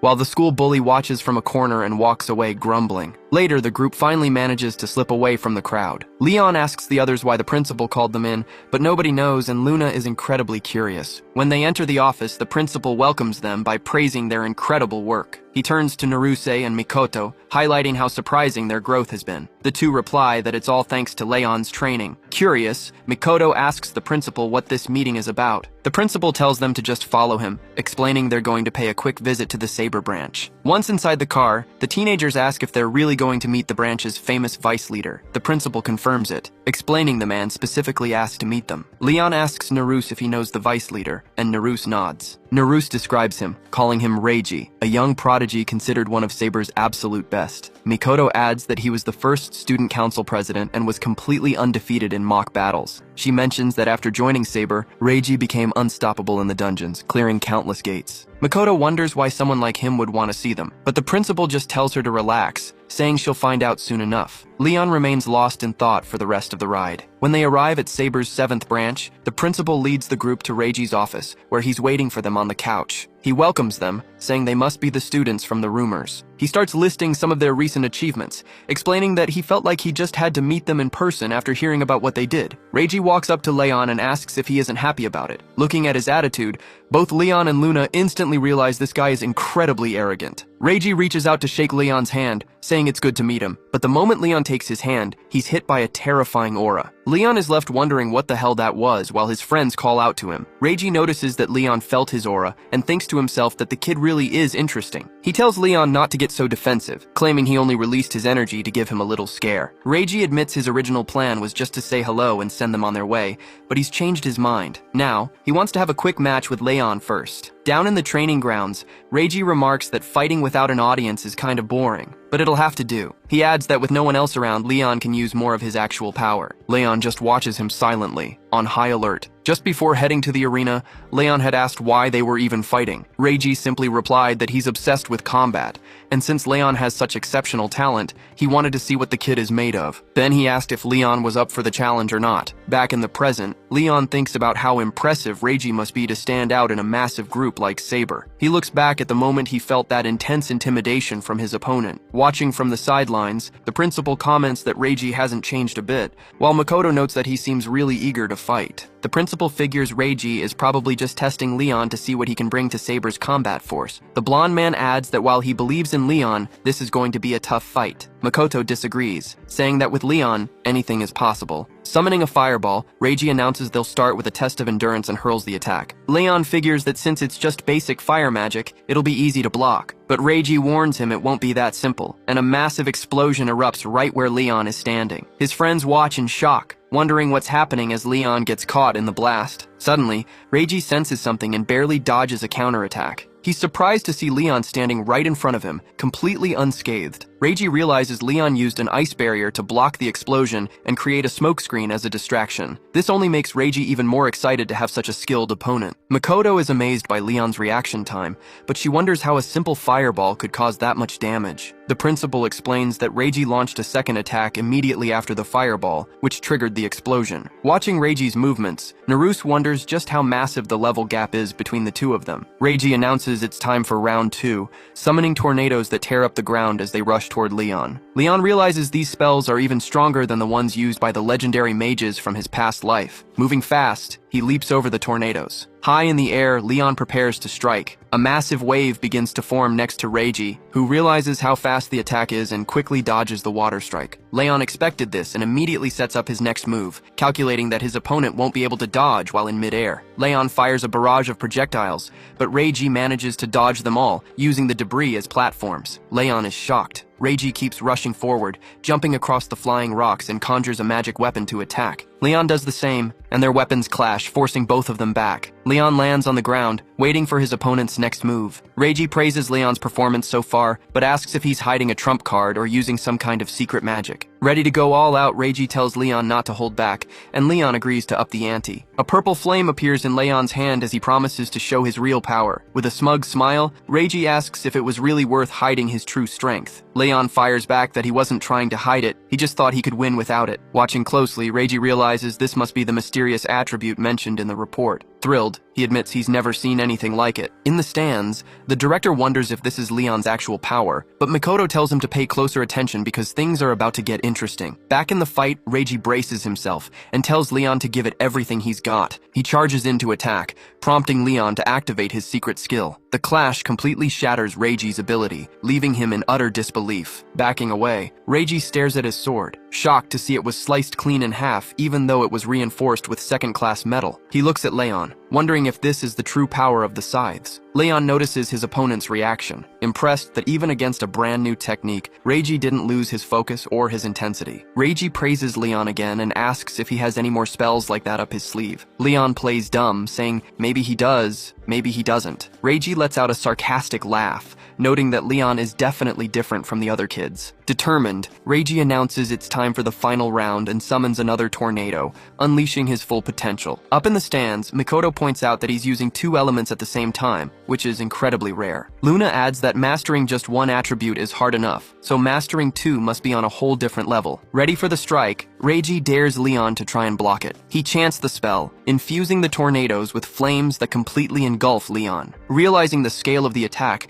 Leon sees it's impossible to deflect or fully read the flames. He drives his scythe into the ground, gathers a massive amount of dark energy in his hands, and fires it directly at Reiji's attack. Leon plunges his hands into the fire and forces the flames apart, clearing a path without taking a single scratch. The crowd is stunned, and Reiji can't believe his eyes, wondering how Leon managed to cancel out a dual-element spell using nothing but dark magic. Reiji realizes it would take insane precision to pull that off, concluding that this level of control is way beyond a normal student. Still, he's thrilled to know a mage like this actually exists. Reiji approaches Leon to end the fight. He admits he's impressed Leon managed to block his dual-element magic, which is no easy feat. Leon asks if the test is over. Reiji says no, but points out the building would collapse if they kept going. He warns Leon not to think he's won, but acknowledges his skills and says they'll settle this in the future. Meanwhile, Luna brags about Leon's overwhelming victory. Reiji offers the young man a job, but Leon just smirks. Makoto walks over and praises Leon's performance. Reiji gets an idea and asks if the three of them have formed a clan. When they confirm they have, he decides to seize the opportunity and give them a job right away. Later, at another location, the group discusses the distribution of gates managed by the Saber group. Leon notes to himself that Saber definitely has access to way more data than he does. Makoto asks if Reiji just wants them to patrol the designated areas,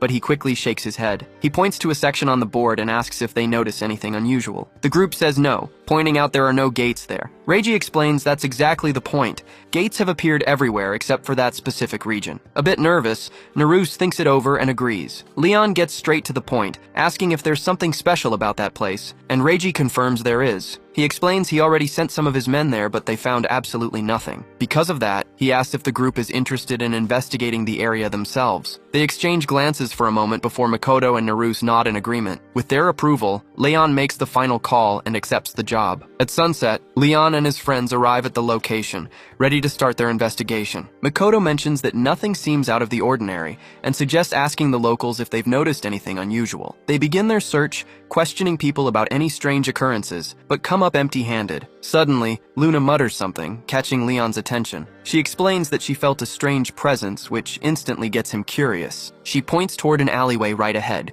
claiming that's where it's coming from. A moment later, as they step into the alley, Makoto and Naruse start grilling Leon about why they're going this way. He just tells them he felt something weird around here, while double-checking the details with Luna. Sensing some kind of supernatural energy, Leon decides it's better to be safe than sorry and use his powers. He activates his dark energy to see if it reveals a path. Sure enough, the group is shocked to find a massive staircase. Luna wonders if this is where the supernatural energy is hiding. Leon turns to the others and asks if they're coming with him, and Makoto replies that they don't really have a choice. They start heading down. On the way, Naruse and Makoto wonder what could possibly be at the bottom. Just then, Leon spots the end of the stairs and is shocked to see a massive field of crimson flowers. Luna asks him what kind of flowers they are, but he has absolutely no clue. Walking a bit further, Leon spots the exact same devices Shido used to control the portals. Confused, Naruse asks if Shido wasn't locked up by Saber, and Mikoto confirms he was. This leaves Leon wondering if someone else could have gotten their hands on that device. Suddenly, an intruder alert blares, triggering the security system. A robot spawns right in front of them, catching everyone off guard. Makoto warns them that whatever this thing is, they're the targets, and tells everyone to get ready to fight. The robot fires a massive energy beam, but the group dodges just in time. The machine gears up for another attack, trying to slash them with its claws, but misses. Leon orders his friends to flank it and focus on its weak spots. Makoto charges up her ice magic while Naruse preps a lightning spell. Leon waits for the perfect opening to unleash his dark magic. They launch a combined attack, hitting the robot from all sides, and its metallic body crashes to the ground. With the threat taken care of, Leon says he's ready to destroy the device. But before he can, a mysterious voice cuts him off, telling him not to ruin their garden. Shocked, Leon spins around, only to realize his surroundings have completely changed. Confused, he wonders what just happened, while Luna looks at him with worry. Then, the owner of the voice appears, saying they've finally met. Leon demands to know who this person is. Luna warns Leon that this person's energy feels like an otherworldly force. Leon can't believe his ears, and suddenly, memories of his past life start rushing back. With pure rage in his eyes, he finally recognizes the man standing before him. It's Shark. Shark says it's good to finally meet him. Leon asks how he knows his name, and the man explains he got a report from Leon's old master, Shido. Hearing this, Leon realizes Shido really is connected to Shark. Luna calls out his name in worry, but Leon quickly calms her down. He locks his eyes on Shark, the man who stole the most precious thing in the world from him. He had finally found his arch-nemesis, the one who took the life of the child he considered family, the one he wanted revenge on more than anything. Leon realizes Shark still doesn't know what's hidden inside him, but at the same time, he doesn't fully grasp the extent of his enemy's power either. While Luna prays for his safety, Shark mentions he was surprised to hear a mere student manage to defeat a guardian. Leon asks about the red flowers and what Shark plans to do with the gate manifestation device. Shark replies that he has no reason to answer, calling it all a waste of time. Then he unleashes a suppressing energy at Leon. The young man wonders what kind of attribute this is, and Shark reveals it's light energy, a holy magic he can use all on his own. Leon recalls that the enemy didn't have this power in the previous world, and wonders if Belfar had something to do with it. To Leon, the idea of someone like Shark using light magic is an absolute joke, and he just clenches his fist in response. Right after, Shark summons a sword of light out of nowhere, asking if they should get started. Leon notes that this isn't normal magic by current attribute standards. He decides to summon his own magic, shaping it into a scythe to show he isn't the only one who can use special attributes. Shark is intrigued by Leon's unique attribute. He mentions the reports only spoke of a mage who could use 4 elements, but it seems the kid can do much more. Swinging his sword, the villain remarks that things just got interesting, but Leon doesn't waste time replying and charges at full speed. Shark lunges with a thrust, but Leon's afterimage is already past him. Appearing right behind the enemy, Leon swings down for a vertical slash. Shark quickly backs away and praises his opponent's movements. Leon wonders what he's planning by putting so much distance between them, but Shark suddenly closes the gap at high speed, aiming his sword right at Leon's eye. The attack triggers a massive explosion of light. Leon dodges by just tilting his head, but a cut on his cheek begins to bleed. Shark praises the kid's reflexes. Leon realizes that taking a direct hit from that power would be fatal. The villain comments on how well Leon fights, adding that his strength would normally bring hope to anyone trying to save the world. He then confesses that he absolutely hates heroes, and that putting an end to people like him is what brings him the most joy. Leon is shocked by the statement. Furious, he drops his scythe and tells the enemy not to joke around. He then conjures flames in both hands, determined not to repeat his past mistakes. Shark wonders why he threw away his weapon, but decides he just needs to strike first. At that exact moment, Leon uses his dark energy attribute to manifest dozens of chains, skewering Shark's body at lightning speed. The villain is left in shock, unable to comprehend how this happened. Leon instantly appears right in front of him, scythe back in hand, announcing the end of the fight. He slashes at Shark, but the blade passes right through the enemy's body, which dissolves into pure light. Laughing, Shark reveals that this body was nothing but an illusion. They will cross paths again soon. When they do, Shark promises to pay him back and face Leon in his real body. Leon stares up as the adrenaline fades. Suddenly, he wakes up to his friends calling his name. Nerus reassures him that he's okay, while Ikuto demands to know what the hell happened. Leon tells them he'll explain later, and that they need to get out of there. He thinks to himself that Shark better watch his back, because next time, they are definitely settling the score. A few days after the fight, Leon reflects on how they couldn't find any trace of Shark. Luna adds that it would have been amazing to find his real body, but they couldn't even manage that. However, she cheerfully points out that they'll have plenty of chances from now on, and Leon agrees. She also brings up how incredibly strong their opponent was, but expresses absolute faith that Leon's power is superior, and that he will definitely win. This leaves the young man deep in thought. Luna asks him what's wrong, and Leon begins to explain. He obtained his dark power in the abyss, and she had previously told him it was the power of the goddess. He questions why a goddess's power wouldn't be light-based, making him doubt the true origin of his ability. Luna quickly understands his confusion and explains that dark magic particles filled the abyss. In that place, those particles could easily disintegrate a body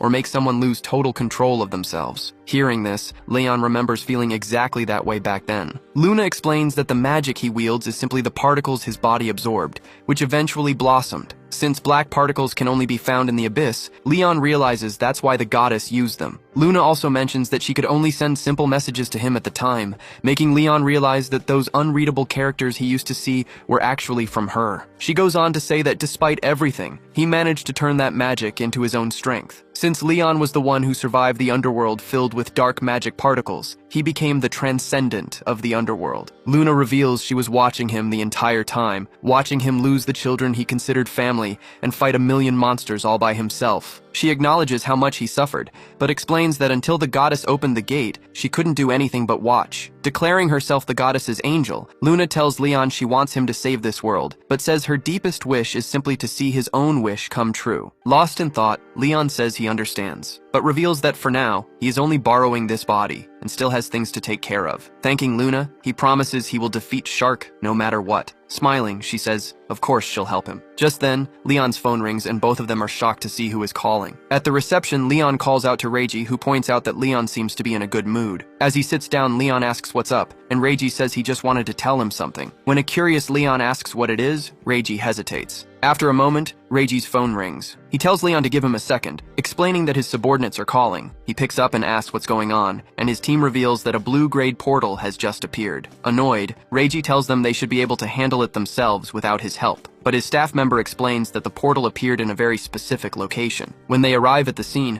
Leon is shocked to see a portal right in the middle of the city. A man approaches them, and Reiji starts to ask for a status report, but suddenly clutches his chest in pain. The director bends down to inspect the ground and notices something strange, with Reiji realizing it must be the effect of that flower. Leon asks, what the hell is going on? And Reiji explains that this was exactly what he wanted to talk to him about earlier. Reiji pulls out a vial, and Leon asks if that's the sample they recovered from the underground facility. Reiji confirms it is, explaining that Saber just finished analyzing it and discovered the flower can actually drain mana from mages. Makoto is shocked to hear this, and Reiji admits he didn't even know something like this existed. Naruse points out someone who has collapsed nearby, and Reiji adds that it's likely the flower's doing. However, he notes that the effect doesn't seem to work on people whose mana is above a certain threshold, though at this rate, evacuating ordinary civilians is going to be incredibly difficult. Leon looks at his companions, and they all share the exact same thought. As they start to head out, Reiji calls after them, but Leon tells him he's leaving the outside world in his hands, saying it's better to have someone they trust managing things out here. With a sigh, Reiji concedes, telling Leon to make sure he closes that gate for good, which everyone agrees to. Inside the dungeon, the group treks through the snow. Looking up, they realize this place looks nothing like a blue-grade portal. Thinking back to what the flower does, Leon figures Shark must have something to do with this. Clenching his fist, Leon thinks to himself that no matter what the guy is planning, he's going to stop him. He tells the group it's time to move,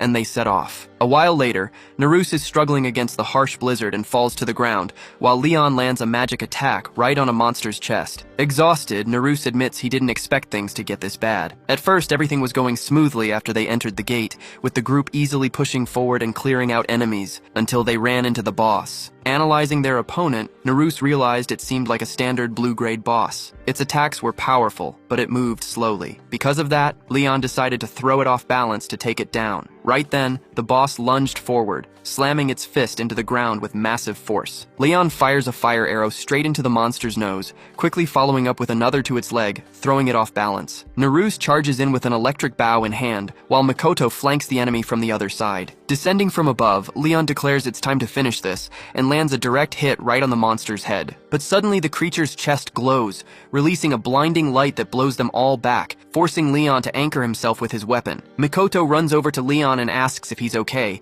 but then Leon notices something. Flowers have spread all over the area, and the monster seems to be absorbing energy from them. Seeing this, Naruse wonders what the boss is trying to do, just as the creature clasps its hands together and fires tracing beams of light. One of the beams strikes the group, knocking them off their feet. On the ground, Naruse realizes a frost giant shouldn't be able to use attacks like that, wondering how this is even possible. Luna asks Leon if he's alright, and he says he is. Turning around, Leon asks how the others are holding up, and Mikoto replies that they managed to withstand the hit. Looking ahead, Leon thinks to himself that this kind of power definitely doesn't belong to a blue-grade enemy, wondering if the flower is behind the boost. He realizes that if another attack like that comes, there's no guarantee they'll survive it. Determined, he declares they need to aim for the core and unleashes his dark magic, Ruinous Pressure. A surprised Makoto cheers, thinking they got it, but Naruse cuts her off, pointing out the core is still completely intact. Leon realizes the monster's defense has shot up as well, meaning they need a much stronger spell. Luna suggests he try the spell he mentioned earlier. Noticing the look on Leon's face, Makoto asks if he has a plan. He replies that he has a spell in mind, but he's going to need some time to charge up his mana. Makoto offers to buy some time, saying they can still move. Naruse tells Leon they're counting on him for the final blow,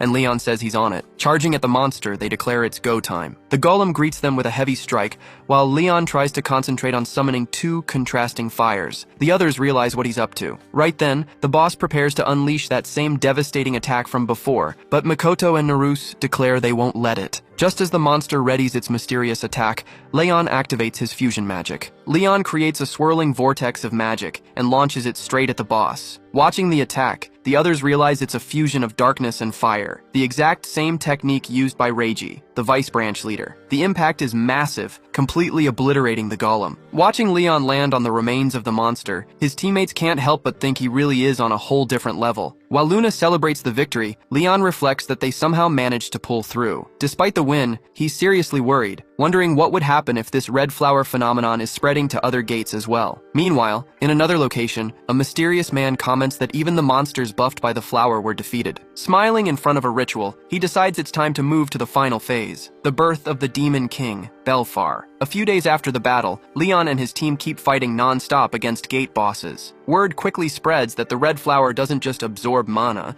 it also buffs the monsters. This discovery shocks the entire world, triggering mass evacuations. The students are also forced to leave the area, with Principal Janice advising them to move to another district. Over at the Saber branch, Reiji leads a fleet of mages. He declares they can't just sit around and watch, while even students are out there fighting, ordering the army to move out immediately. Under Reiji's command, Saber's forces team up with Leon to handle the situation. After clearing yet another gate, Leon and his team celebrate their success, knowing Saber's help was a total lifesaver. Leon reflects that clearing gates has gotten way harder since the Crimson Flower showed up. Luna points out that Shark is definitely behind all of this, and Leon agrees. Makoto then asks how long this exhausting routine is going to last, and Naruse admits it's getting hard to keep up. Leon stays quiet, thinking about Shark's promise to settle the score with him, wondering what the enemy is plotting next. Later that evening, Leon notices some unusual activity. He spots projectiles clashing and several students unleashing their powers in a training session. Leon wonders why so many students are gathered there since they were supposed to evacuate. Just then, Principal Janice spots Leon's group in the crowd. He mentions he read the report and heard Leon's team took down a powerful enemy earlier today. Leon brushes off the compliment and asks the principal about the students. Janice explains that they volunteered to fight, inspired by Leon himself. Instead of running away, they begged to learn how to fight in a real battle, and the principal couldn't turn them down. As the students continue their intense training under Leon's satisfied gaze, Naruse reflects on their decision to step onto the battlefield. Makoto comments that they can't complain,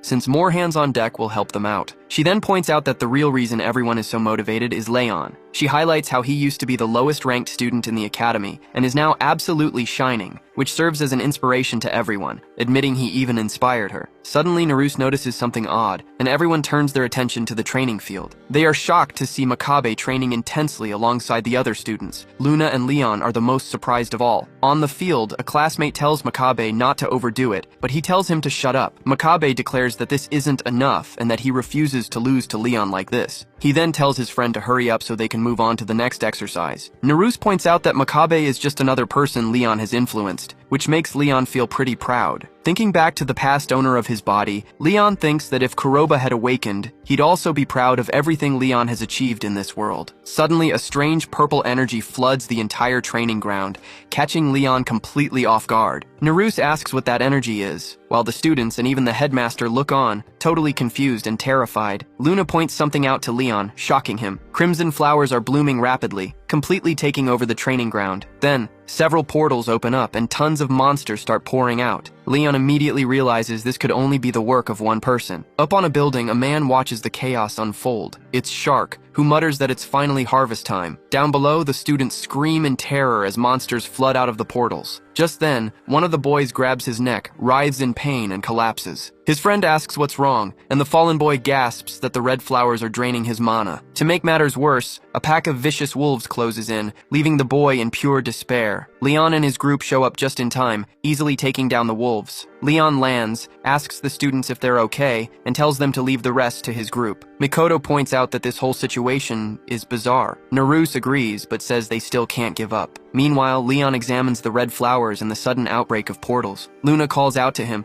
warning him that she's detected a signature nearby. It's Shark's presence. Gritting his teeth, Leon thinks to himself that it really is him. He remembers what Shidu said earlier about the students being food, and wonders if the mana being absorbed by the flowers is powering something. Noticing Leon is deep in thought, Naruse asks what's wrong. Leon explains that he senses the presence of the man they fought in the underground facility, and that he's likely the one behind all of this. Naruse asks if he means the guy Leon fought before, and Mikoto gets worried, realizing someone that dangerous is targeting the academy. Leon is certain this is all part of Shark's plan. Hearing this, Naruse and Mikoto tell him to leave this area to them and go on ahead. Leon tries to argue, but they just smile and say he wouldn't listen to them anyway. They ask if fighting threats around the world wasn't his goal in the first place, and then charge into battle, leaving him behind. Unleashing their magic, the two of them start tearing through the wolves. A snake tries to catch Naruse off guard, but Leon, who is still there, uses his shadow magic to blast it. He comments that they're pushing themselves too hard, and Luna warns that there are still too many enemies. Suddenly, the headmaster appears and tells them not to worry. Using an advanced earth magic spell called Crushing Pressure, the headmaster completely obliterates the serpent and all the surrounding wolves. Dusting off his clothes, the headmaster declares that as long as he's standing, he won't let his students get hurt. Just then, a massive golem emerges from a portal, catching Leon by surprise. Makabe charges the monster head-on, quickly backing off after landing a blow. Turning to Leon, Makabe reveals he overheard their conversation and asks if the man behind all of this is actually here. Leon tries to speak, but Makabe stops him with a serious look, saying he knows Leon has things to say, but to just listen. Makabe admits he underestimated Leon and, to Leon's surprise, actually apologizes. He tells Leon to get moving and end this, since Leon is the strongest one among them. To wrap things up, the headmaster adds that Reiji will arrive with reinforcements soon, so Leon doesn't need to worry about this place. Leon smiles, clenches his fist, and heads off. He tells them he gets the message and runs up the stairs. Reaching the top of the building, Leon finally spots Shark and calls out his name in anger. The blonde man smiles, saying he figured Leon would show up soon. Getting straight to the point, Leon asks if he's behind everything and what his goal is. Shark replies that it's simple. It's all for the harvest. He asks if Leon really doesn't know what the red flowers do, explaining that they are absorbing mana to resurrect the Demon King. The revelation shocks Leon. Shark continues, declaring that once the Demon King is revived, he will grant him ultimate power, as it's all part of the ritual. At that moment, Leon realizes Shark really is connected to Belfar. Shark explains that he conducted countless experiments and preparations to pull this off, but there was always an annoying anomaly interfering, which he now finally understands. Confused by what the man is getting at, Leon wonders who this guy really is. Shark then declares that he knows exactly who Leon is, asking if he's actually from another world. Addressing him by his true name, Leon Klein, the blonde man says he's thrilled to see the look of shock on his face. Leon asks how long he's known. Shark reveals he felt something was off ever since he got Shidu's report, finding it weird that a weak student suddenly had such a massive awakening. He adds that their recent battle confirmed his suspicions, because Leon's magic felt exactly like the presence he sensed back in the cave. Furious, Leon accuses him of trying to take over the other world and demands to know what he's doing here. Shark just scoffs, asking if that even matters. Noting how much Leon seems to hate him, Shark says they should get this started, asking if Leon wants him to send the other students to hell first. Silent and grim, Leon draws his scythe and says he's ready. Shark declares that this time, he's going to show Leon what hell really looks like. He laughs, calling Leon feisty, but warns him not to get frustrated when he realizes he can't win. Leon leaps into the air and strikes down right on Shark's magic circle. Shark admits the pressure is impressive, but says he's seen this trick before and guarantees it won't work on him. He then fires a golden beam, which Leon struggles to block. Shark asks him how that felt, boasting that this power is on a completely different level compared to when he was using a clone. Shark fires another beam, explaining that this is his light attribute magic. The blast sends Leon flying, forcing him to drop his weapons and cough up blood. Luna asks if he's okay, while Leon wonders what's up with that magic circle. Overhearing him, Shark explains it's an absolute barrier, a perfect defense that blocks all magic, and tells Leon to die a miserable death. Leon raises his hand, refusing to let that happen, and shoots chains at him, but the chains are instantly blocked by the barrier, shocking Leon. Shark tells him his efforts are useless and fires another photon. Leon tries to defend himself with his mirror of rejection, but the spell pierces right through, leaving him stunned. The attack completely wipes out the area in front of Shark. When the smoke clears, Leon is somehow still standing. Shark smirks, noticing that Leon barely managed to avoid a direct hit to a vital organ. He concludes that not even Leon's magic could block a beam like that. As Leon collapses, completely exhausted, he scrambles for his next move. Preparing another spell, Shark comments that Leon won't be able to dodge this time. Realizing the danger, Luna panics. She hates that she's just watching from the sidelines again and decides she has to do something. Just as Shark smiles and says it's time to end this, Luna rushes in and grabs his arm. Leon is shocked to see her put herself in danger. Annoyed, Shark tells her to stay out of his way and flings her aside, sending her rolling across the ground. Leon watches in horror as his companion hits the dirt. Shark asks if she's his partner, but says it doesn't matter anyway. Shark's eyes glow, radiating a massive amount of energy. He declares he'll bury them all together. Leon knows that if this next hit lands, it's over. Not just for him, but for Luna and everyone else. He asks himself if he's really going to lose everything again,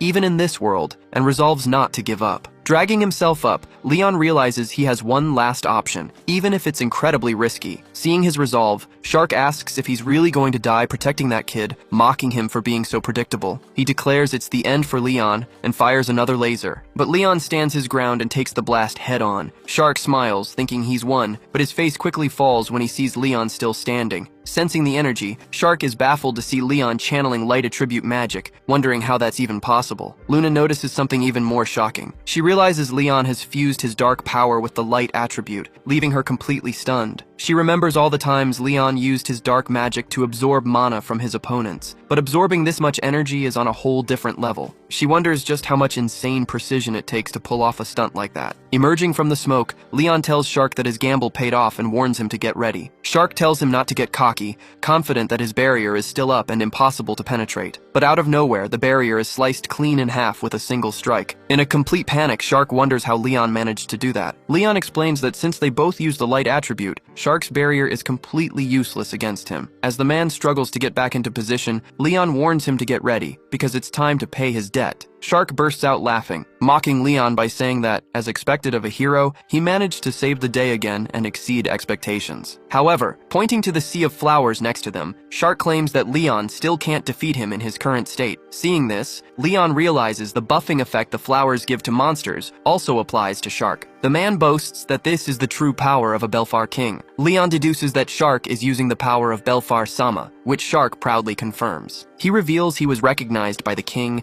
and princess of his old world, and because of that, he had to eliminate them. Hearing this, Leon remembers the people of his old world and mourns their deaths. Shark goes on, mentioning how those two believed in Leon so much that they claimed he was still alive even after his supposed death. Because of their faith, Shark became a suspect and was forced to spill their blood. Right after that, Belfar's voice spoke in Shark's mind, promising him eternal life if he helped with his resurrection. With that promise, the traitor concluded that this was the very reason he came to this world so rich in magical energy. Hearing the whole story, sparks begin to crackle around Leon. Clenching his fist, he demands to know how someone could commit such horrible atrocities. Shark just lets out a mocking laugh, asking if the reason isn't already obvious. He reveals his main driver was his deep, burning hatred for Leon. Fuming with rage, Shark rants about how everyone always praised Leon, how he won all the glory and even the king's trust, acting like he was the god of that world. Leon's very existence completely overshadowed Shark, feeding his resentment. Because of that, he planned to eliminate everyone he hated so he could live forever, asking what else could possibly satisfy him. Furious, Leon fires back that Shark has no right to drag innocent people into a fight born from his own ego. He says he's seen many people truly fight for the sake of their companions, and that Shark's cowardly ambition is weak compared to the devotion of the people in this world. Gearing up for battle, Leon declares he won't let the traitor take anything else from him, determined to wipe this scum out right here and now. Shark laughs like a maniac once again. The death match begins as both level their attacks. When Luna tries to step in, Leon tells her to leave everything to him, promising he will win no matter what. Shark conjures a massive fireball, announcing the start of his dynasty before launching the attack. Leon declares he won't let his rival's plans succeed and tries to swallow the incoming attack with his dark magic, triggering a massive clash that shakes the entire area. To counter it, Shark casts another skill, believing he has dispelled Leon's darkness. However, a bright purple glow erupts from the center of the fire, and a precise blast pierces right through the flames, catching Shark completely off guard. Watching the scene, Luna notices that Leon is controlling his magic at a steady rhythm, but shifting the intensity with every strike, recalling his previous fights. This time, though, the attack rushing towards Shark feels completely different. Leon announces it's the end of the line for his enemy. The attack tears through the wind and hits Shark dead on, shredding his body. Even in his final moments,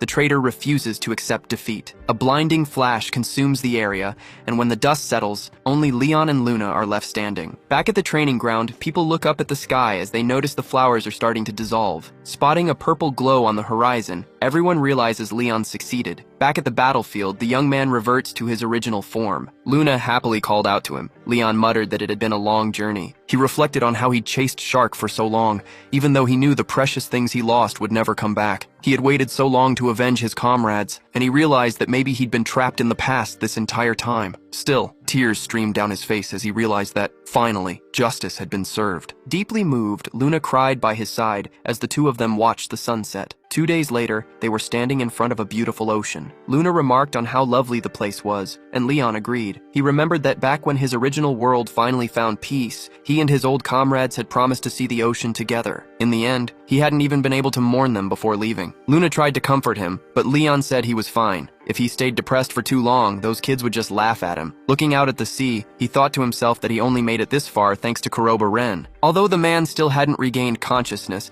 Leon wondered what would happen when he finally woke up. Despite the uncertainty, all he felt was gratitude. Leon thought about all the people he'd met in this world and how hard everyone had worked. Because of that, he felt there was still a lot left to do. He called out to Luna to tell her how things would be from now on, but she cut him off, saying she was obviously staying by his side. Leon was surprised by how fast she answered, and Luna smiled, explaining that she could always tell what he was thinking. Touched, he agreed and said they should get going. Later, in front of the academy, the students were congratulated for overcoming the brutal crisis. Reiji gave a speech, saying the students' courageous actions deeply moved the members of Saber. He hoped this experience would give them more confidence as they strive to become great mages. Finishing his speech, Reiji moved on to the main announcement and asked the 3 students who were notified beforehand to step forward. Mikoto, Naruse, and Leon stepped out. Reiji announced that the 3 of them had been approved for early graduation and were accepted into Saber. The other students whispered in shock about them entering an elite group straight away, something completely unheard of in their world. While Makabe watched and appreciated how far Leon had come, the principal let out a sigh of relief, incredibly proud of his student. Next, Reiji announced he had one more update, making everyone curious about the sudden news. He revealed that the recent incident showed just how threatened they all were by the gates, and that the current system wouldn't hold up against these threats. Because of that, he had created a new elite squad called Special Operations. Some students asked if the group would only consist of Saber's strongest members. Reiji ignored the question and explained that this was a unit focused on combat, reconnaissance, and investigations, and that he would be the captain. Then, as someone approached, Reiji turned and made one last statement, revealing that he wanted Leon in this Special Forces squad. A while later, inside the branch office, Leon admitted he was surprised he didn't get any heads up about the offer. Reiji replied that he kept it quiet specifically to surprise him. However,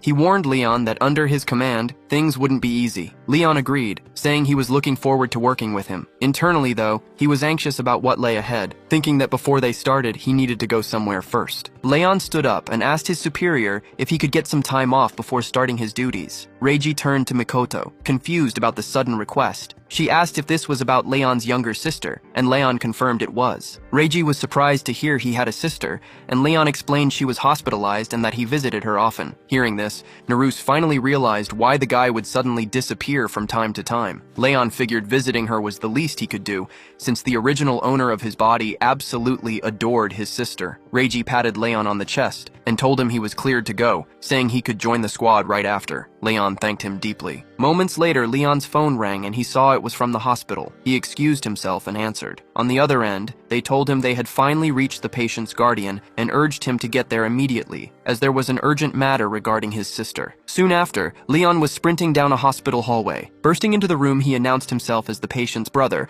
and asked what was wrong. On the bed, the girl was writhing in pain. Seeing his panic, the doctor explained that they had performed emergency procedures, but she was in the late stages of mana poisoning, meaning Meg was in critical condition. Leon is left deep in thought. He knows mana poisoning happens when magical particles come into contact with someone who has no magic aptitude, which is exactly the case with his sister. With modern medicine, it's considered incurable, and the doctor already told him to prepare for the worst. As they walk down the hallway, Luna asks Leon what he plans to do now. He tells her the obvious. He's going to save his sister no matter what it takes. His determination catches her completely off guard. Leon realizes that since the original owner of this body gave it up to him, saving the girl is his sole responsibility as her older brother. He remembers that the boy, Kurobani, and his sister lost their parents to dungeon monsters. According to Kurobane's diary, they had no other relatives and ended up in an orphanage. A year ago, despair took over Kurobane as he watched his sister on a hospital stretcher. Powerless as the ambulance drove away, he watched her slip into a coma. That was the moment Kurobane Ren decided to become a mage to earn money for her treatment, even though it was a crushing burden for his age. He was constantly underestimated,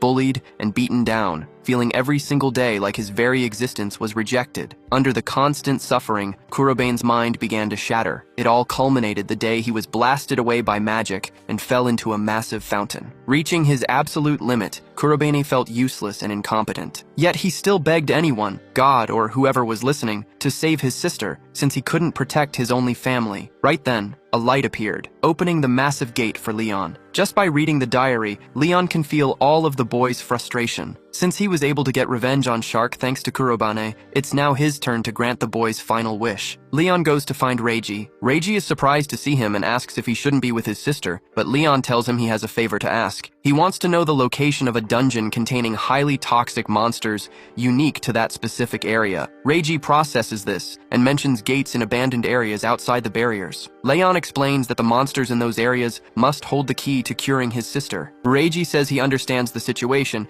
and mentions the treatment materials for mana poisoning. He recalls that Saber was researching monsters with promising antibodies, and that there's a dungeon like that in the Shibuya district. The moment Leon hears the name of the district, he takes off instantly, ignoring Reiji's warnings not to go. Reiji stands up, frustrated by his stubbornness, while Leon runs as fast as he can. The dungeon is extremely toxic, and analysis shows that anyone inside would die within 5 minutes. Reiji runs to try and catch up to Leon, thinking that Leon's strength won't make a difference against that kind of danger. In the middle of Shibuya, Leon looks up grimly, staring at the dungeon gate he's about to enter. Luna tries to warn him about the risk, but Leon just comments that the toxin concentration is indeed high. Finally understanding why Reiji tried to stop him and knowing he probably won't last 5 minutes inside. But that doesn't matter, because Leon just needs to clear the place within that time. He tells Luna to wait for him, repeating that he's going to save his sister no matter what. Luna asks how clearing this dungeon is going to save her. Leon apologizes and says the explanations will have to wait, since Meg is running out of time. He has to get the materials he needs no matter what. With that, Leon steps into the mountainous dungeon and is met with an almost apocalyptic wasteland. Luna realizes that just like he said,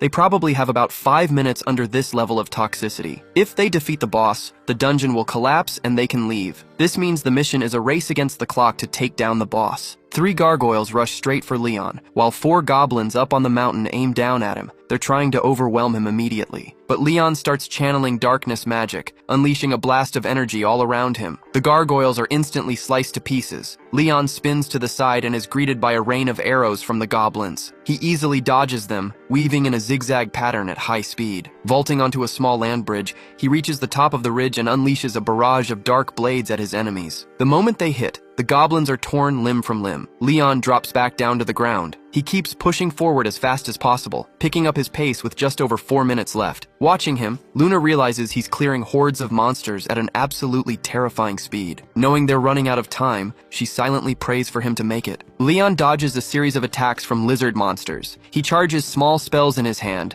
and unleashes a massive explosion, never stopping his forward momentum. Meanwhile, a worried Reiji runs toward the portal alongside the workers. With 3.5 minutes left, a pack of snakes lunges at Leon. He channels energy into his fists and blasts them away. Back at the hotel, Meg's vitals are dropping. Leon easily tears through a few more monsters, using his scythe to propel himself forward even faster. With only 1 minute left, a giant earthworm bursts out right in front of him. Leon just stares it down, stealing his resolve as he prepares a spinning slash. Outside the Shibuya portal, Reiji calls for the medical team and orders them to get ready to move in immediately. But when he looks over, the portal vanishes, and a figure is standing there. Leon walks toward them calmly. Reiji asks if he's okay and says they're taking him in for treatment right away, but Leon pushes his hand aside, refusing. He still has one more place to go. Leon channels wine magic through his feet and leaps high into the air as Reiji yells for him to wait. Clutching the crystal to his chest, Leon knows he has to hurry and get the stone to Kurobane Meg. Reiji calls him an idiot for acting so reckless, but he can't help but wonder how Leon cleared a dungeon in just 5 minutes, admitting the guy is incredible. At the hospital, the doctor demands to know where Ren was and what happened to him. Just then, Leon appears at the door. The doctor asks what he's holding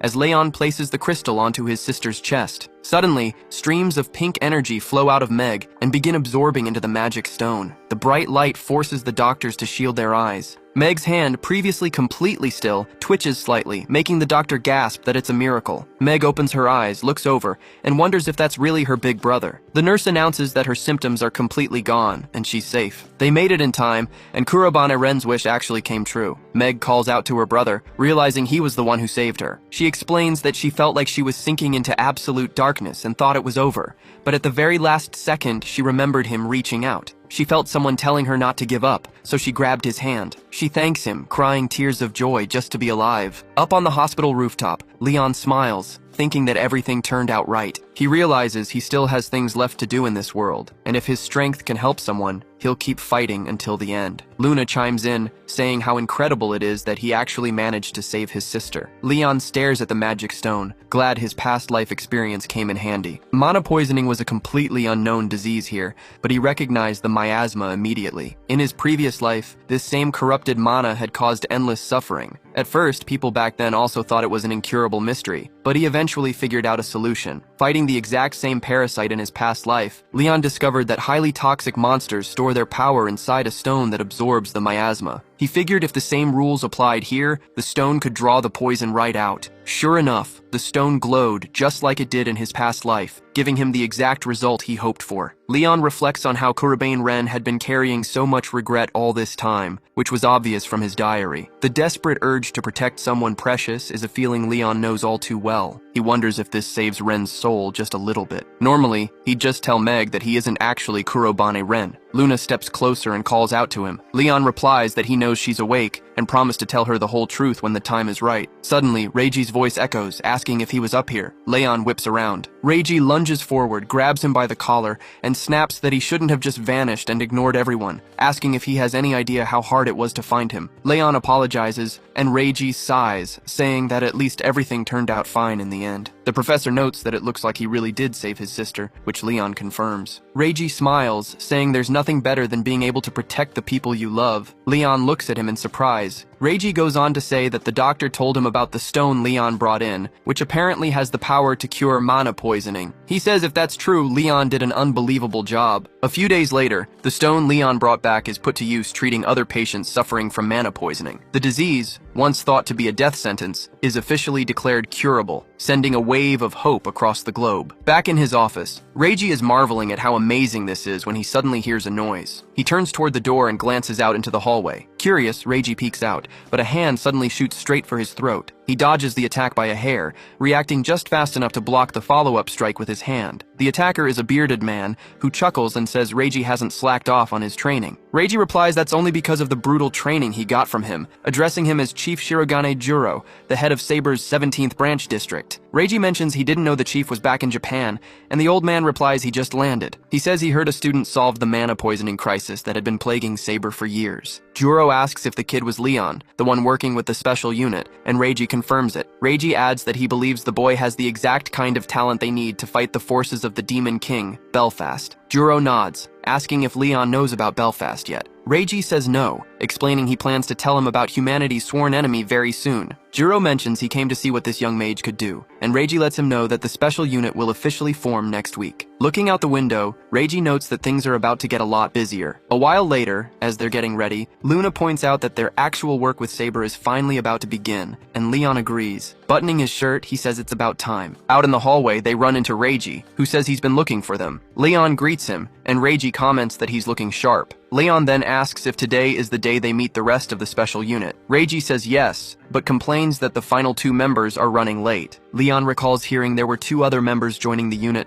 making Luna wonder if it's who she thinks it is. Just then, the door bursts open, startling Leon. Reiji turns around, annoyed. A young guy rushes in, apologizing for being late, and introduces himself as Katsuragi Haruto, formerly of the support unit. Right behind him, a girl complains that she can't get in if he keeps blocking the doorway. Stepping inside, she politely greets everyone, introducing herself as Katsuragi Aoi. She apologizes for their tardiness, explaining her brother completely messed up the meeting time, while Haruto begs her to keep that quiet. Turning to Reiji, Leon asks if these 2 are the other members, and Reiji confirms they are indeed part of the special unit. With stars in his eyes, Haruto says it's an absolute honor to work under Reiji, and asks if they should start by shining his shoes. Grimacing, Reiji tells him to start by lowering his voice. Luna whispers that these siblings certainly have big personalities, and Leon thinks to himself that the guy is definitely a hothead. When he looks at the sister, he notices she's staring right at him. Aoi steps up and asks if he's the famous Leon everyone's talking about, mentioning she heard about his dungeon exploits as a student